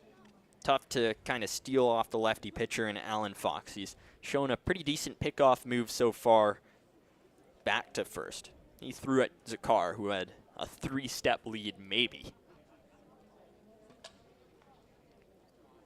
Righty Evans gets ready, and the lefty, there it is, throws on to first. Navarro's going to try to complete the steal, but he is safe, they say, as it looks like the ball popped out onto the ground. So just as I was saying it, Alan Fox picks off toward first. Navarro was already on the move. Figured, well, he's already picking off. I might as well just try to run that ball out. Wilkes throws over to Mora at second, and the ball pops out of his glove. So Navarro had to tiptoe and stay on the bag as well as he was falling off. But either way, a stolen base as the head coach for the Oaks is coming out and trying to figure out what just happened. Yeah, Navarro's definitely out on the throws. A good throw from Devin Wilkes when the ball pops out, so he catches a break. I guess it's technically a stolen base, but yeah, definitely out before the ball popped out. So it's a 1-1 count toward Evans. Now on second is going to be Bradley Navarro. Runner in scoring position. Riptide looking to add on a little bit more. It's 6-3 in the bottom of 6. Alan Fox looks back to Navarro, who takes 1 step less, and here's the 1-1. Misses just chest high. That'll be a 2-1 count now toward Jake Evans, who so far today, 2 singles and a ground out back in the third. Bat just starting to get going for him a little bit more.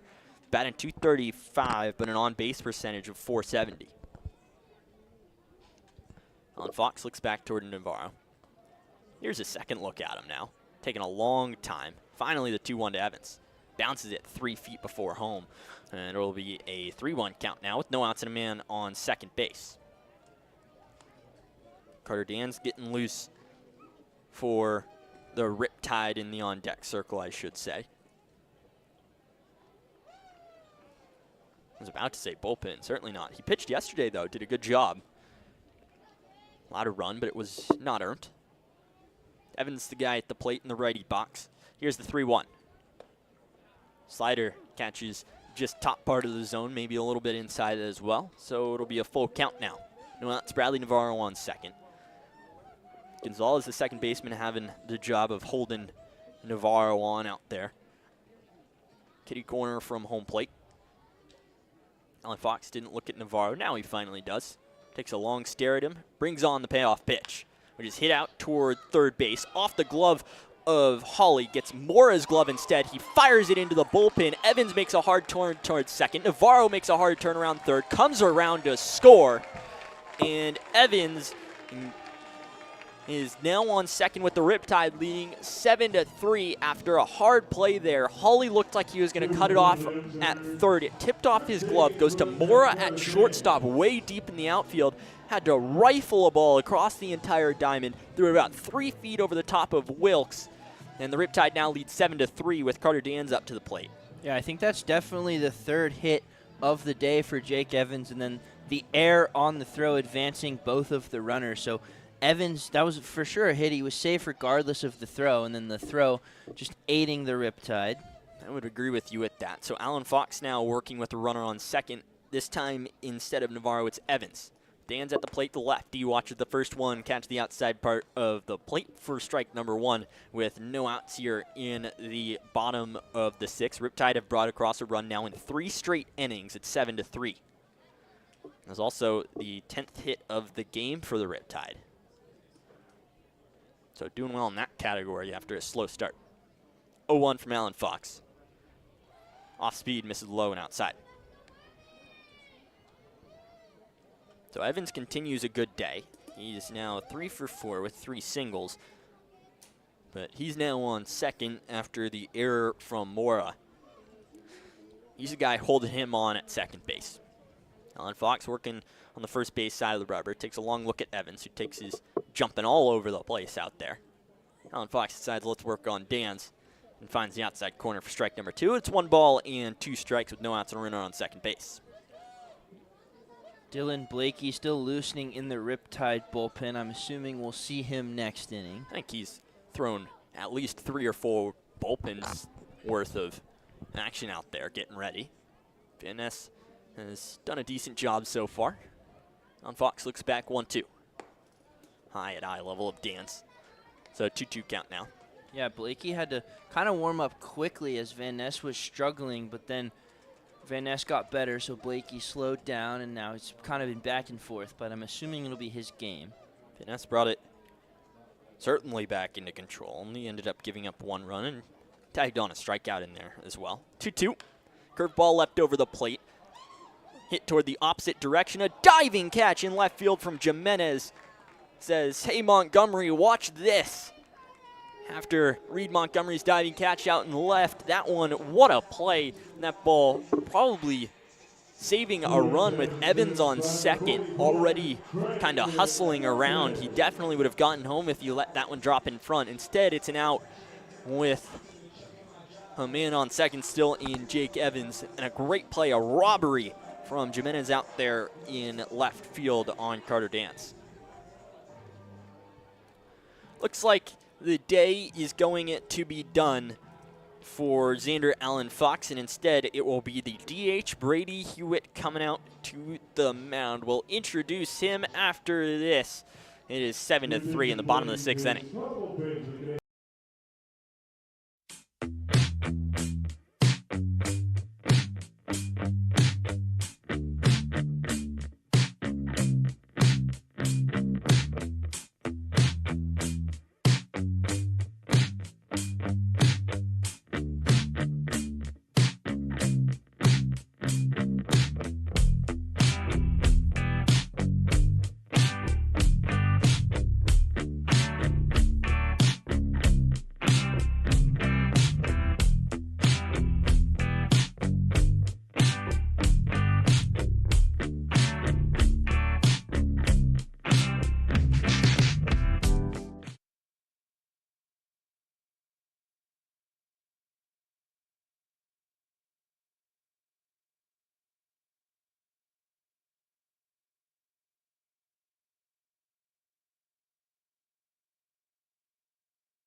And welcome you back home. Half of the 6th. Riptide have already brought across 1 in Bradley Navarre. Replacing him at second is Jake Evans. So a man on second with 1 out. Riptide leading 7-3 in the bottom of 6th. New pitcher Brady Hewitt coming out to the mound, replacing Xander Allen Fox.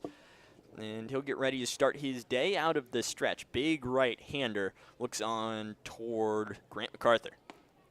First pitch misses on the inside corner. Ewan, what do you got on Hewitt? Yeah, just 1 inning for him. He pitched against the Saints a couple days ago. Pretty eventful. 2 hits, 2 runs, or 3 hits, 2 runs, 2 walks, 2 strikeouts. So kind of did it all, but not the best inning for him. 1 out. Evans goes.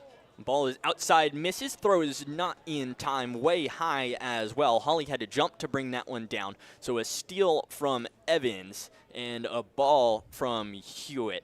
That ball missed high and outside, so really hard for Galloway to work around MacArthur and throw on toward the speedy Evans, who gets to third. That is going to be his third steal of the year as well. So 1-0 count, 1 out, man on third now. Infield on the infield grass. Hewitt sends an 1-0, which MacArthur fouls back into the right of everyone over the Judge Brewery Cantina and into the parking lot. And definitely want to get this run home if you're the Riptide. Yesterday we saw this. They were only able to manage like one run an inning against the Oaks, and they responded every time. So if they can put some crooked numbers up, that's going to lead to some success. 2-1 misses in the lefty box, so it'll be a 3-1 now for MacArthur, who so far has been hit by a pitch, but has been hot with the bat lately. Would love to bring another run around in Evans. 3-1. This is lone inside, so it'll be a walk for the first batter that Brady Hewitt faces. Man on first and third now after Evans' steal during that at-bat. MacArthur now on first, and the batter coming up to the plate is going to be Mikey Ersbaumer, who has walked today and struck out twice. This is going to be plate appearance number 8 on the year for him. He's still looking for his first hit. Not good news for him, but the only 2 strikeouts of the day for the Riptide are from him, so he's looking to change that here. It's really interesting if you listen to this.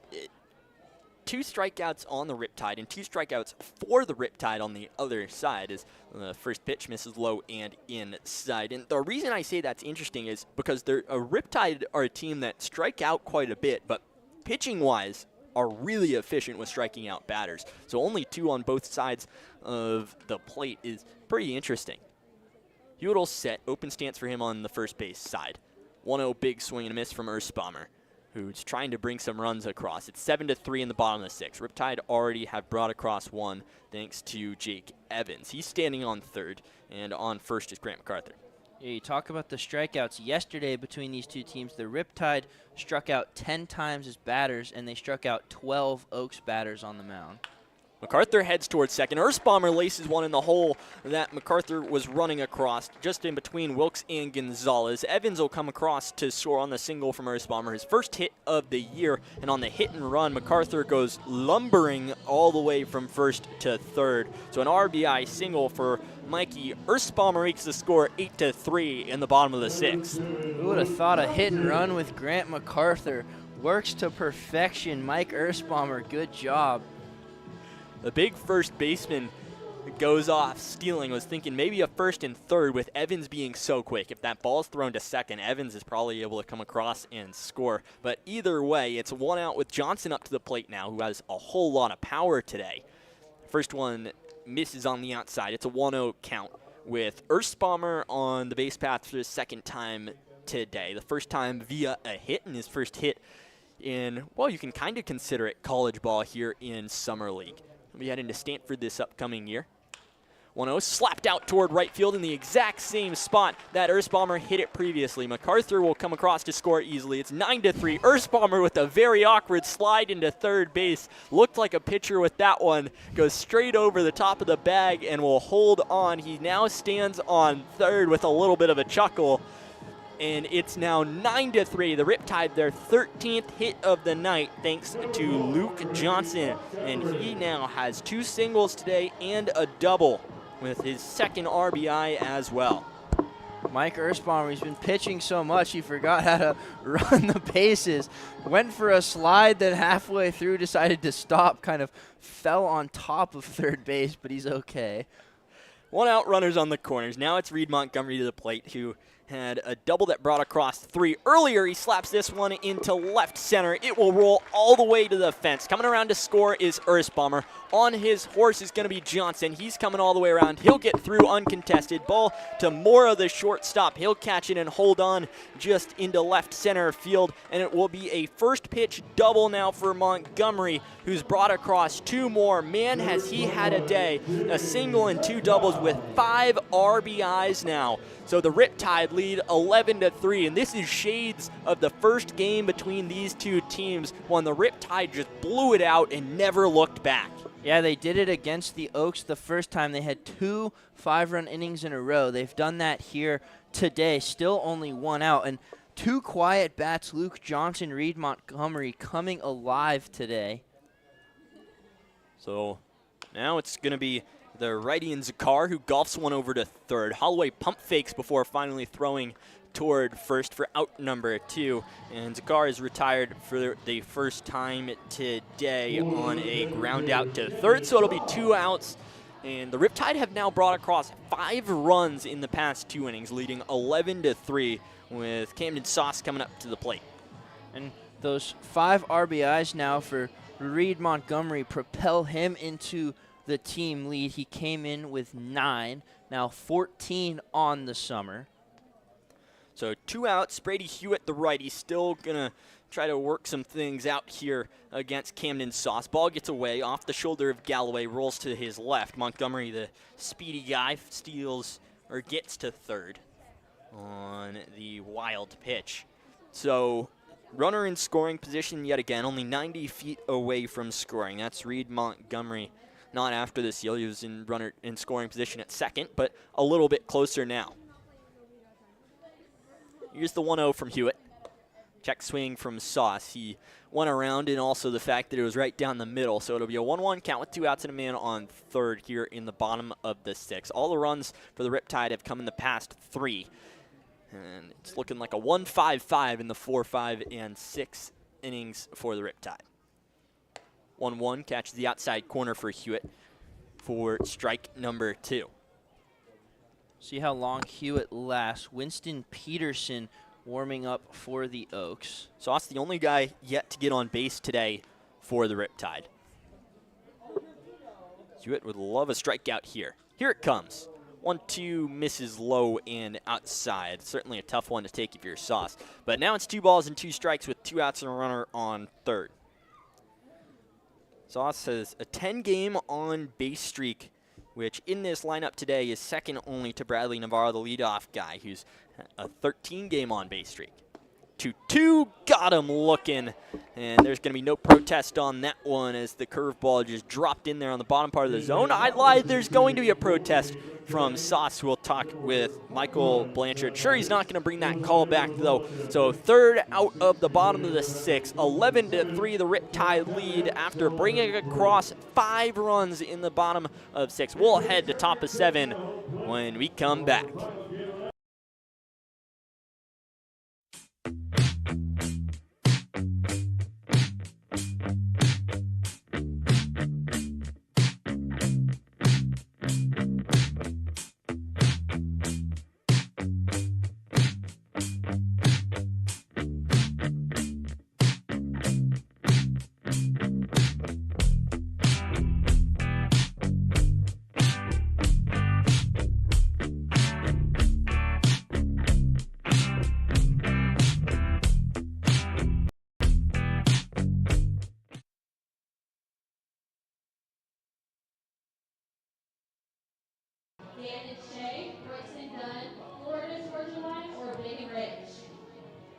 C, Georgia Line.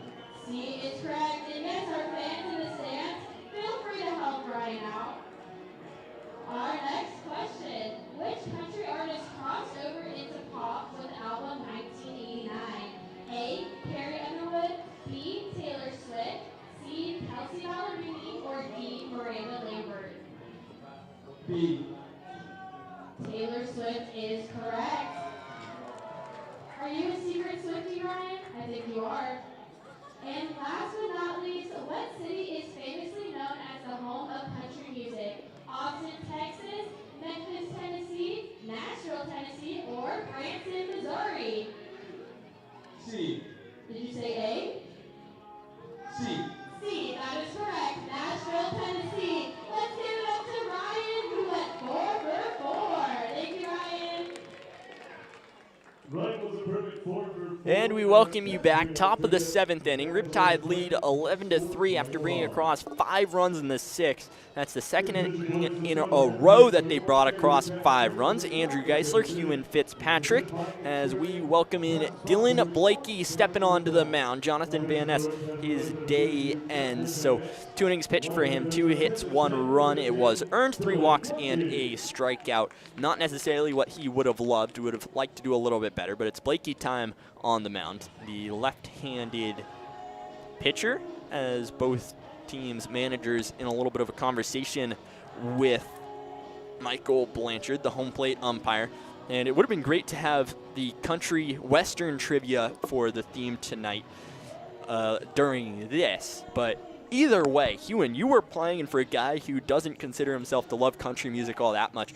You were doing really, really well. Maybe it's the Giants country hat, or what was it? What's your secret? I thought the questions were fairly easy. It was which pop star went from country to pop with the album 1989. I think everybody knows that. That's Taylor Swift. There you go. And then the one who's the capital of country music, they call it, Nashville, Tennessee. I think you don't have to be a country fan to know that. I'm not even a T-Swizzle fan, and I knew. I just knew.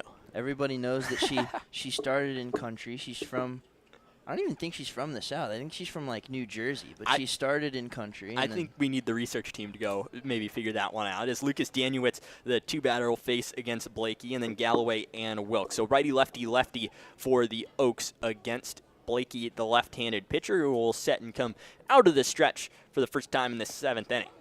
Finds the inside part of the zone. So did the research team figure anything out? She's from Pennsylvania. She was born, I don't know how country that is, but Taylor Swift from Pennsylvania. Blakey ahead in the count 0-1. Here it comes. This is Aidan outside toward Danuitz, who has a hit and a walk so far today. Flew out toward left field in the 1st inning. So has been aboard twice, but he is part of the 7 batters that have been left on. This one jammed inside, popped all the way back. Zakar's going to be hustling. It's over the fence, though, and lands just next to a fan wearing a Minnesota shirt. He had no interest in catching that pop-up back, though.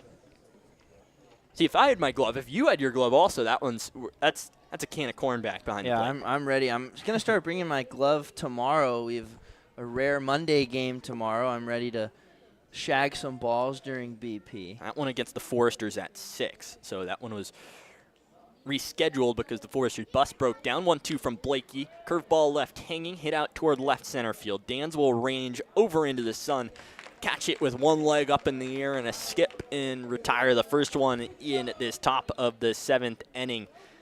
So 1 out now with nobody on for Dylan Blakey. Retires the first guy he sees. Blakey's been pretty good this summer. He's 4 innings pitched, a 4.5 ERA, 3 strikeouts, 4 walks. So he'd like to lower that walk number a little bit, but he's been pretty good for this Riptide bullpen. So it's Galloway who will step into the left-handed side. A little bit of an open stance for him. Now it makes that a bit of an open stance for him.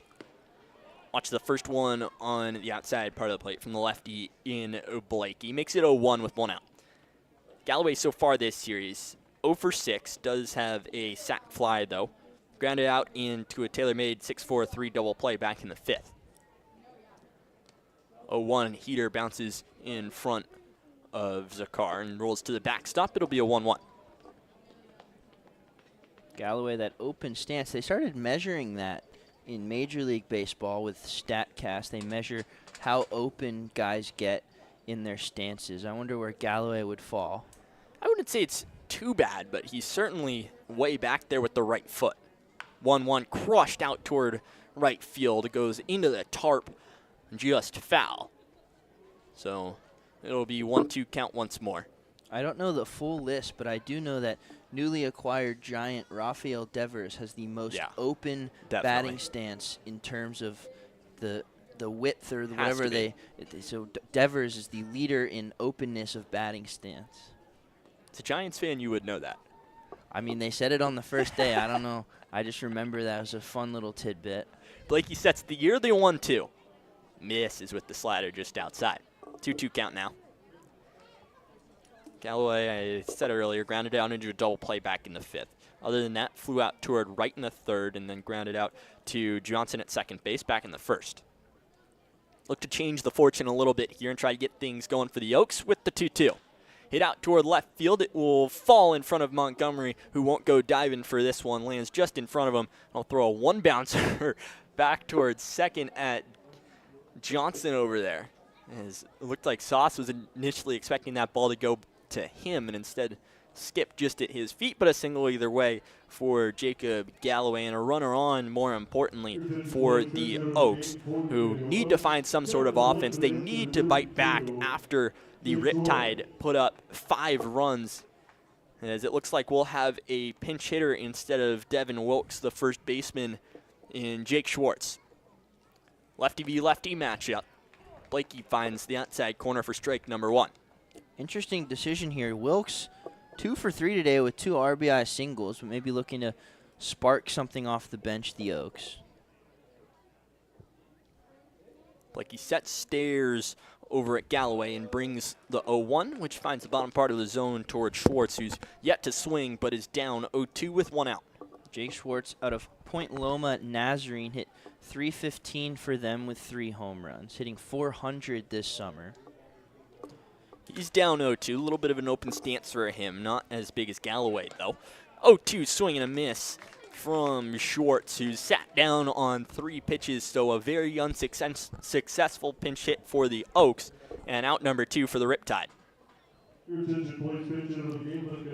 Will be another pinch hitter in Jonah Dawson, this time a righty instead of the righty and Tyler Hawley. So the Oaks trying to just find anything in the tool chest right now to get them going. Yeah, Dawson pinch hit yesterday, got on base. He reached on a fielder's choice and scored. Watches the first one catch dirt, so Blakey maybe cools off a little bit after striking out Schwartz on 3 straight pitches. Runner on first in Jacob Galloway. Kicks, delivers 1-0. Fouled back toward us and off the top of our building and toward the parking lot. It'll be a 1-1 with 2 outs and Galloway on first base. It is 11-3 in the top of the 7th inning. Riptide have 14 hits right now, and the Oaks have 9. The story has just been they can't bring runners across. Blakey 1-1. Goes off the shin guard of Zakar over toward head coach Brian Evans near their dugout. So easily getting to second is Galloway now, and a runner in scoring position for the Oaks. We talked about that open stance a little bit earlier. I did some research. According to Baseball Savant, they call it stance angle. Rafael Devers open 62 degrees. Wow. Next closest, Mason Wynn at 57. So big open stance for Devers. See, that's the research group I'm talking about right there. Good job, Ewan, for that one. 2-1 from Blakey. Galloway stands behind him at second. At the plate is Jonah Dawson. 2-1, gets away from Zakar again. Rifles one over to third. This time, Galloway still safe. So 2 straight pitches that Galloway's had to get moving. Now he's on third, 90 feet from scoring. But need a hit or something in the outfield. Or no, you need a hit if you're Dawson, as there is 2 outs right now. Yeah, going to be big hit. This game, still a lot of time left, but you feel like if you're the Oaks, you got to at least try and scratch one across here and cut into that deficit a little bit. I said earlier in this game that it felt like the Riptide being behind 2 runs when it was 3-1 was you really need to step on it. You need to get back into this game. And then they put up 5, and since then haven't looked back. It's now 11-3 in the top of the 7th. 2 outs and a 2-2 count toward Dawson. Jammed inside off the middle of the bat. Out towards second to Sauce, who throws on to first for out number 3. So they strand yet another one. The Oaks do number 8 that they've stranded so far today. It's 11-3. Time to stretch a little bit here at Great Park. We'll see if the Riptide bats stay hot when we come back.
And welcome you back. We had a little bit of time to stretch. It's now time for the bottom of the 7th.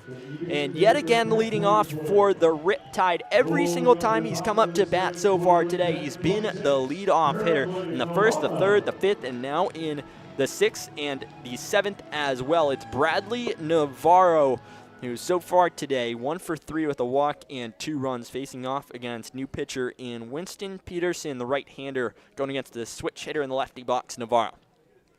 First pitch coming out of stretch to Navarro, jammed inside off the thin part of the bat toward the fence of the Riptide bullpen, and a catch out there from Hawley for out number 1, or instead it's Dawson, excuse me. He came in to pinch hit and was unsuccessful. So 1 out now in the bottom of the 7th. Riptide lead 11-3 right now. Jake Evans comes back up to bat. Peterson out of Pepperdine just threw 7 2/3 for them, a 17.61 ERA, although much better this summer. His first pitch to Evans keeps it on the inside part of the plate. Strike number 1. This summer, Peterson 4 innings, 9 strikeouts, a 2.25 ERA, although averaging a walk an inning. Takes a little bit in the stretch. Finally 0-1. This time goes outside, misses. It'll be a 1-1 count. Big presence is Winston Peterson, 6'8" on the mound. So if we see Jack O'Malley, who's warming up for the Riptide, it'll be a battle of the 6'8" pitchers. 1 out, nobody on. 1-1 toward Evans, who fouls one back into our right. He'll be in danger of a strikeout. It's a 1-2 count now, but there hasn't been a whole lot of strikeouts in this game. Only 3 for Oaks pitchers and 3 for the Riptide pitchers. So a struggle in that category. We talked about it earlier with the Riptide normally being in the double digits on both sides. Peterson will set just below the belt. 1-2 to Evans. Off speed outside.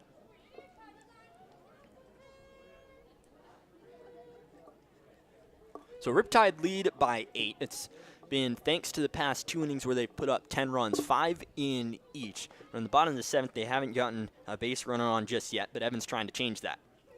2-2. Hit out towards second base. Moving to his right is Gonzalez. He'll throw over to Schwartz at first for out number 2. So a good job from Winston Peterson. The first 2 batters he's faced gets 2 outs. That's what you want if you're the Oaks. You've given up 5 runs in back-to-back innings. The entire lineup has batted 2 innings in a row for the Riptide. You're down 11-3. It's a long road to come back from, but if you can put up a clean inning, you feel some confidence. The offense feels like they still have a chance. So good job by Peterson. He wants to get that 3rd out here on Dance. One of those 11 runs is via Cutter Dance, who came around to score in the 5th after his single and only hit so far today. Big loopy curveball catch the inside part of the zone for strike number 1. 2 outs, nobody on. 11-3 in the bottom of the 7th. O'Malley warming up for the Riptide after Blakey came in last inning. A 1 toward Dans, rips one over toward first base, plays it on a 1-hop to Schwartz, and he'll tag the first base bag for out number 3. Colby Moran was swinging around in the on-deck circle. We won't be seeing him until next inning. It's 11-3 after a quick bottom of the 7th. We'll head to the top of the 8th.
And we welcome you back, top of the 8th here at Great Park. Sun going down, and boy, is it just a beautiful Sunday here. Andrew Giesler, Hewen Fitzpatrick.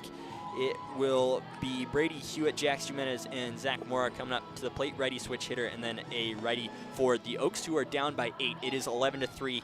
As Jack O'Malley coming out onto the mound for the Riptide, replacing Dylan Blakey. Hewen, what did you get as his final line? Dylan Blakey goes one pretty solid inning, just gave up a hit, no runs, no walks, and a strikeout. So good job to bridge the gap by the lefty.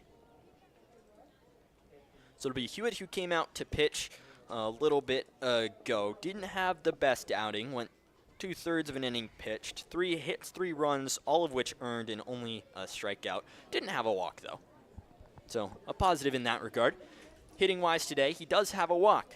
So there is that fixed stat. First pitch from O'Malley. Jammed out off the end of the bat over to Moran, who's taken over at first base for out number 1. So Colby Moran into the game now for Grant MacArthur, who got on base twice, a hit by pitch and a walk. But I think at this point in the game with the score, they're going to try and get some new faces in there. The second time that the Riptide have kind of just blown the things out against the Oaks, who are a really, really good team. Second in the league right now, only half a game back from the Foresters. First pitch toward Zach Mora, or instead it will be a pinch hitter for the Oaks.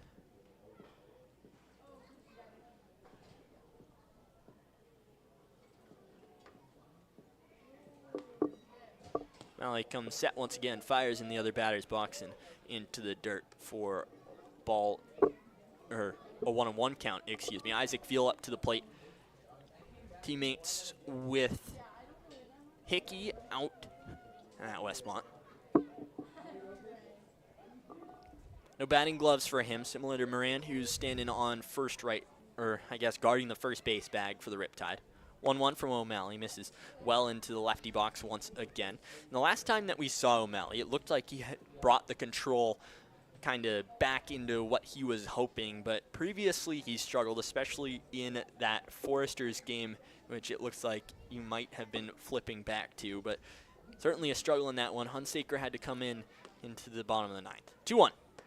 Curveball, that one no control needed. Breaking ball right down the middle of the plate. So looking good there. 2-2 with 1 out and nobody on in the top of 8. Yeah, his last outing really good. 2 innings, nothing on the board. Didn't walk a soul. Also had 3 strikeouts, so looking to build on that. 2-2 to Veal, outside yet again. So he's pulling everything into the lefty box right now. Doesn't have to worry as Veal is a righty hitter. Veal, 16 strikeouts on the summer, just hitting .065, so looking to get his summer off to a bit of a better streak. And the man trying to stop that, O'Malley on the mound. Sets 3-2. Off the end of the bat, fouled back directly behind him. It'll be a payoff pitch one more time with 1 out. Veal made a brief cameo yesterday. He came in as a pinch runner, but then was quickly replaced as a hitter, so didn't get an at-bat. Has a chance to get in an at-bat now. No batting gloves. There's a little bit of the orange batting tape on the end of his bat. Gets ready for the 3-2 from O'Malley. Swung on and missed. Strike number 3. O'Malley with the first strikeout of his day and the 4th for the Riptide. So no pinch hitters on this one. Zach Mora coming up to the plate. Teammates with Veal, who just went down via the strikeout. 2 outs now, nobody on in the top of the 8th. 11-3, Riptide nursing this 8-run lead thanks to back-to-back 5-run innings in the 5th and 6th. First pitch, big swing and a miss from Mora. Nathan Hernandez getting loose in the Oaks bullpen, so potentially just 1 inning for Peterson. Malley sets, deep breath. 0-1. Curveball outside part of the plate. Strike number 2, 0-2 count now. And right as we said that O'Malley was pulling everything into the lefty box. Suddenly, things have started to click and kind of just painting all sorts of this zone. Yeah, baseball is weird like that. One batter you can not know where it's going. The next you can be Greg Maddux out there. 0-2 rings him up. Strike number 3 on the outside corner.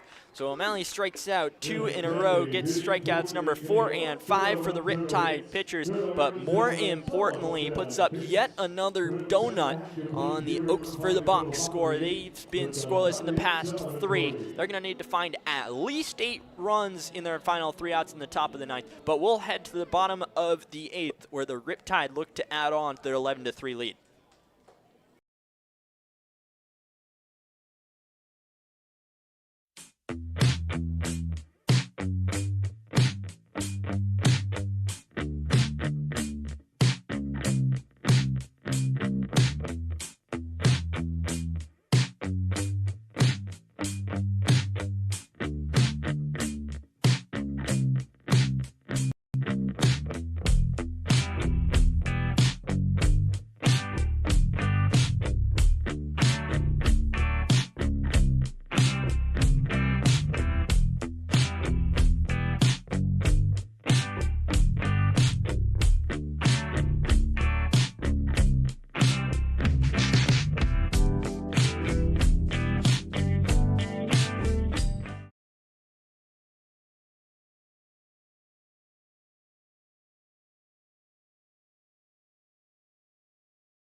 And welcome you back, bottom of 8. It's the home half. Riptide are leading 11-3 over the Conejo Oaks in the second half of the home and home. We are at Great Park right now. Flags a little bit flowing out toward right field, as it'll be Kobe Moran stepping in, pinch hitting for Grant MacArthur, and instead of Mike Ersbommer, it will be Henry McDonald after him. So lefty and then a righty. We'll see if Johnson comes out as the third batter toward the new pitcher, who throws a first pitch ball in Nate Hernandez. And speaking of pitchers, we just heard that O'Malley did something pretty cool, thanks to our data guys to our right. Hewan, what do you hear he did? That last pitch, the strikeout, 97 miles an hour on the fastball. That'll definitely play. A 97 just painted on the outside corner as well. Certainly will play, as Hernandez, not sure he's going to be able to touch 97, but he's going to give it the best he got. 1-1 fouled back. It'll be a 1-2 count now. Hernandez has been good for the Oaks. 4 innings, hasn't allowed a run, 3 strikeouts, 2 walks, has a win as well, although unlikely to get one here today. It looks like Riley Hunsaker's loosening in the Riptide pen. Well, two-way guys for the Riptide. 1-2 is going to be a ball, so we'll see a 2-2 count with no outs and nobody on. Moran coming up for his first plate appearance on the day. Takes over for MacArthur, who didn't have a hit, but did get hit by a pitch and then walked as well. Came around to score on both. Hernandez 2-2. Hit hard by Moran up the middle and a little bit to the left. It will go into left center field. Sliding is Borjas. It goes off his knee and rolls over to Jimenez, who will throw it in. But standing on first is Moran, who gets his first hit of the day on his first at-bat in this bottom of the 8th inning. I thought Moran was going to get a double there. He was chugging out of the box, and then after the slide, Borjas stopped it. He kind of held up. But 2 hits in a row for Colby Moran. He had, not in a row, but he had one yesterday against the Oaks, and his bat's been quiet this summer, so that's got to feel good for him.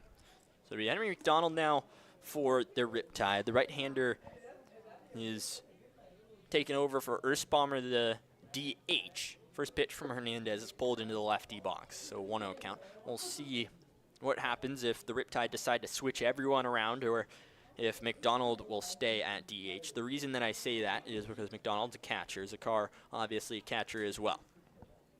1-0 from Hernandez, hit hard out toward left field. Moving in about 2 feet was Jimenez. He probably could have just stood where he was. So good barrel for McDonald, but an easy out for the Oaks, and it's the first one in this bottom of the 8th. Johnson coming in back out. Guy who changed his walk-up song, we've got to assume relatively recently. It's been a whole lot of time since we've had a home game, but has certainly got the bat going as of late. Yeah, because we were at Slow and then up in Conejo, so haven't heard his walk-up song, but clearly at least the thought of it has helped him. He's had a lot of hits these last 3 games. 0-0 check swing. Did he go? Yes, says Frank Pflugrad over there at first base. So a 0-1 count with 1 out, and Moran standing on first after his single. So Moran's starting to get his bat going as well. Just riding Mendoza line at 200 right now. 0-1 misses in basically the exact same spot with this slider. It'll be a 1-1. I think those 3 hits might have bumped that 200 average up a few ticks, so got to feel good for Luke Johnson. I was talking about Moran, but excuse me. Johnson's batting 250. So he's starting to get the bat going as well. 1-1 outside corner, so 1-2 count. Johnson, a guy who's gotten on base quite a bit, has worn a lot of pitches as well. 6 times he's gotten hit by a pitch, but today has a double and 2 singles. That's what you were referring to. Certainly the average has moved up thanks to that. Hernandez, 1-2. Bounces it just in front of Callaway behind the plate, so 2-2 count now. I mean, for Moran, you said he gets it up to 200, but it's climbing. He came in a few days ago at like 154-ish, and now he gets a hit yesterday, a hit today. He's climbing, and he hasn't had great at-bats this summer, but that's got to give him some confidence. We knew he was a great hitter. It was just more of a matter of time until we saw him start getting the bat going. 2-2. Slider misses outside. It's a full count now for Johnson, and it almost seems like a mindset change for him as well, where previously I feel like on that slider he might be swinging, but now has been a lot more patient inside the batter's box. Works counts late, gets good at-bats in there, even if he doesn't get a hit. Hernandez sets, nods, 3-2. Hit out toward right field. It's blooped, so coming in is Danuitz on the run and makes the catch for out number 2, but another good at-bat from Johnson. I'd say, though, he probably will end the game 3 for 5. Those are 5 for 5 in good at-bats, with one of those almost being a home run back in the second before it was caught by Jimenez, basically well out on the warning track. Not basically, it was. So now it will be Montgomery coming up to the plate, left-handed hitter, who another guy has done well in his past 3 at-bats, a single and 2 doubles with 5 RBIs. Yeah, he's been on base all 4 times tonight. About as good of a day you can have as a hitter. So Montgomery, he's been quiet as of late, so this is a good game for him to restart the bat. 2 outs, man on first in Moran. Big swing and a miss from Montgomery on the first pitch, who we know likes to swing on pitch number 1. So an 0-1 count. Coming into the game, Montgomery, or at least in his last game at the Blues, went 0 for 3 with a walk and a stolen base. Today is 3 for 3 with a walk as well and 2 extra base hits. 0-1, he's way out in front of it, grounds it towards second. Gonzalez will field and throw on to first for the 3rd out. So no damage done in the bottom of the 8th. The Oaks keep the Riptide scoreless in the past 2, but it's those 2 innings where they've put up 5 that really have hurt them. It's 11-3 as we head to the top of the 9th inning. Riley Hunsaker out on the mound will look to clean things up here for the Riptide. We head to top of 9.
And welcome back to Top of 9. The Oaks have 3 outs to find 8 runs. It is 11-3, and the story has been the Oaks just not really being able to get the runners all the way around. They do have 9 hits, but have left 8 runners on base so far. Riptide, on the other hand, have 15 hits, which is a big portion of why they have 11 runs. The other thing, Reed Montgomery with 5 RBIs and 3 base hits, or a base hit and 2 extra base hits. It will be Henry Borjas starting things off for the Oaks, the righty who coming into this series hadn't had any at-bats against the Riptide. It swings at the first pitch he sees from the new pitcher, Riley Hunsaker. And today, he has a hit and a strikeout lined out to second as well. Hunsaker moving quickly. Foul tip from Borjas makes it an 0-2 count.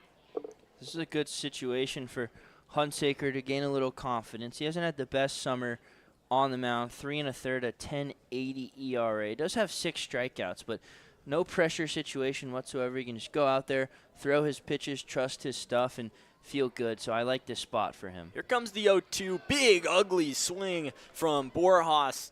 And Ewan, you're doing it. That's a sword. And strike 3 for Hunsaker. If that's not a confidence booster, I don't know what is.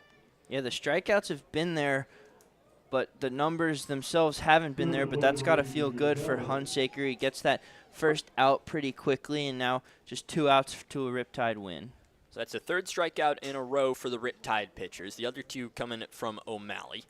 And as the first pitch, big slider that finds the inside part of the plate toward the leadoff guy, Ethan Gonzalez. O'Malley, his final line, 1 inning pitched, no hits, no runs, no walks, but 2 strikeouts. 0-1 smashed out toward right field, finds the gap between Moran and Johnson, and it will hop into the glove of Bradley Navarro. So the 10th hit of the game now for the Oaks, but it's possibly a little bit too late. Ethan Gonzalez, his 3rd hit of the game, so likely to finish this game 3 for 4 with a strikeout and a walk as well. 2 runs to his name. But things just, well, haven't gone his way, or his team's way, I should say. Down by 8 runs. Danuit's in the batter's box, watches the first strike from Hunsaker, who's coming out of the windup now. Danuit's today, a single and a walk. Flew out toward left and center as well. A 1 hit in the same spot in the hole between Moran and Johnson. It will get down. Navarro will pick it up as moving to 3rd is Gonzalez. So suddenly runners on the corners for the Oaks now. It is 1st and 3rd with 1 out in the top of the 9th. 2 outs to work with for the Oaks, but 8 runs to find. Obviously, if you're Hunsaker, you want to have a clean inning here. He's got some trouble, but still no pressure. You're up by 8, 1 out in the 9th, so Hunsaker can just go to work. And still, Jacob Galloway has grounded into a double play today. A double play wins this game, so Hunsaker still in a pretty good situation. Galloway has a hit in his last at-bat. We'll give him that, but did ground out into that double play and has flown out and ground out as well. 0-0 breaking ball catches the outside part of the plate. It's an 0-1 count with 1 out and runners on the corners. Riptide leading 11-3 in this top of the 9th. Hunsaker looking in toward his sign. Jimmy Zakar finally finds one he likes. So that's on the 3rd base side of the rubber with a closed pitching stance. 0-1, big swing and a miss from Galloway. So Riptide are 1 strike away now from getting the 2nd out. As Hunsaker already a strikeout in this inning to Henry Borjas. Love's strikeout number 2 of his day, and the 7th for the Riptide pitchers, which has slowly started to tick up thanks to O'Malley and Hunsaker. Brings on the 0-2. Chopped up the middle. Could this be the game? Sauce gets touched the second base. Bag throws on to first for Moran. Riptide win.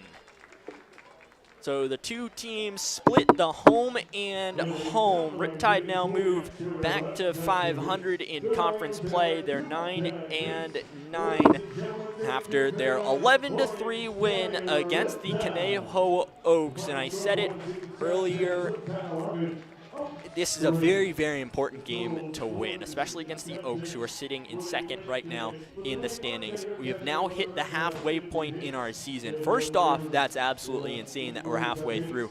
this Summer League season. Second off, Ewan, what did you think from this game? What stood out to you? I just thought it was a pretty complete game all around. I thought the pitching was really good. I thought the offense clearly was pretty good. They put up 11 runs. One of the first games of the summer we've seen with clean defense all around, no errors and no really plays that were questionable, so good job there. But I think just the comeback aspect, dude, a heartbreaking loss to this team yesterday. They had to work pretty hard. They go up early 2-0 and then 3-1, and the offense just responded. They were quiet. They finally got to the starting pitcher, but brought the lineup up all the way through 2 innings in a row and really responded and put it away. So I just thought it was a complete win all the way around. It certainly was. Riptide win 11-3. Here's your final line. The Oaks 3 runs, 11 hits, and had an error to their name. Riptide 11 runs, 15 hits, and a donut next to the error category for them, which I know when I talk with head coach Brian Evans, he is certainly going to be happy about. Not a whole lot of wild pitches either. Only 3, what I'm seeing, just quickly glancing over. But we'll go tomorrow for the makeup game. Yes, the game on Monday, you get to hear from us yet again. It will be the Riptide against the top team in the South in the Foresters, 12-4 right now. Riptide hope to make that 12-5 tomorrow. Riptide, though, moved up to 9-9 in conference play, looking to make that 10-9 tomorrow. We'll see you then. Andrew Giesler, Ewan Fitzpatrick, we say thank you to Cameron McCurry, Lonzo Rivera, Colin Costigan, and Mel Kwan as well. We will see you tomorrow. I bid you adieu.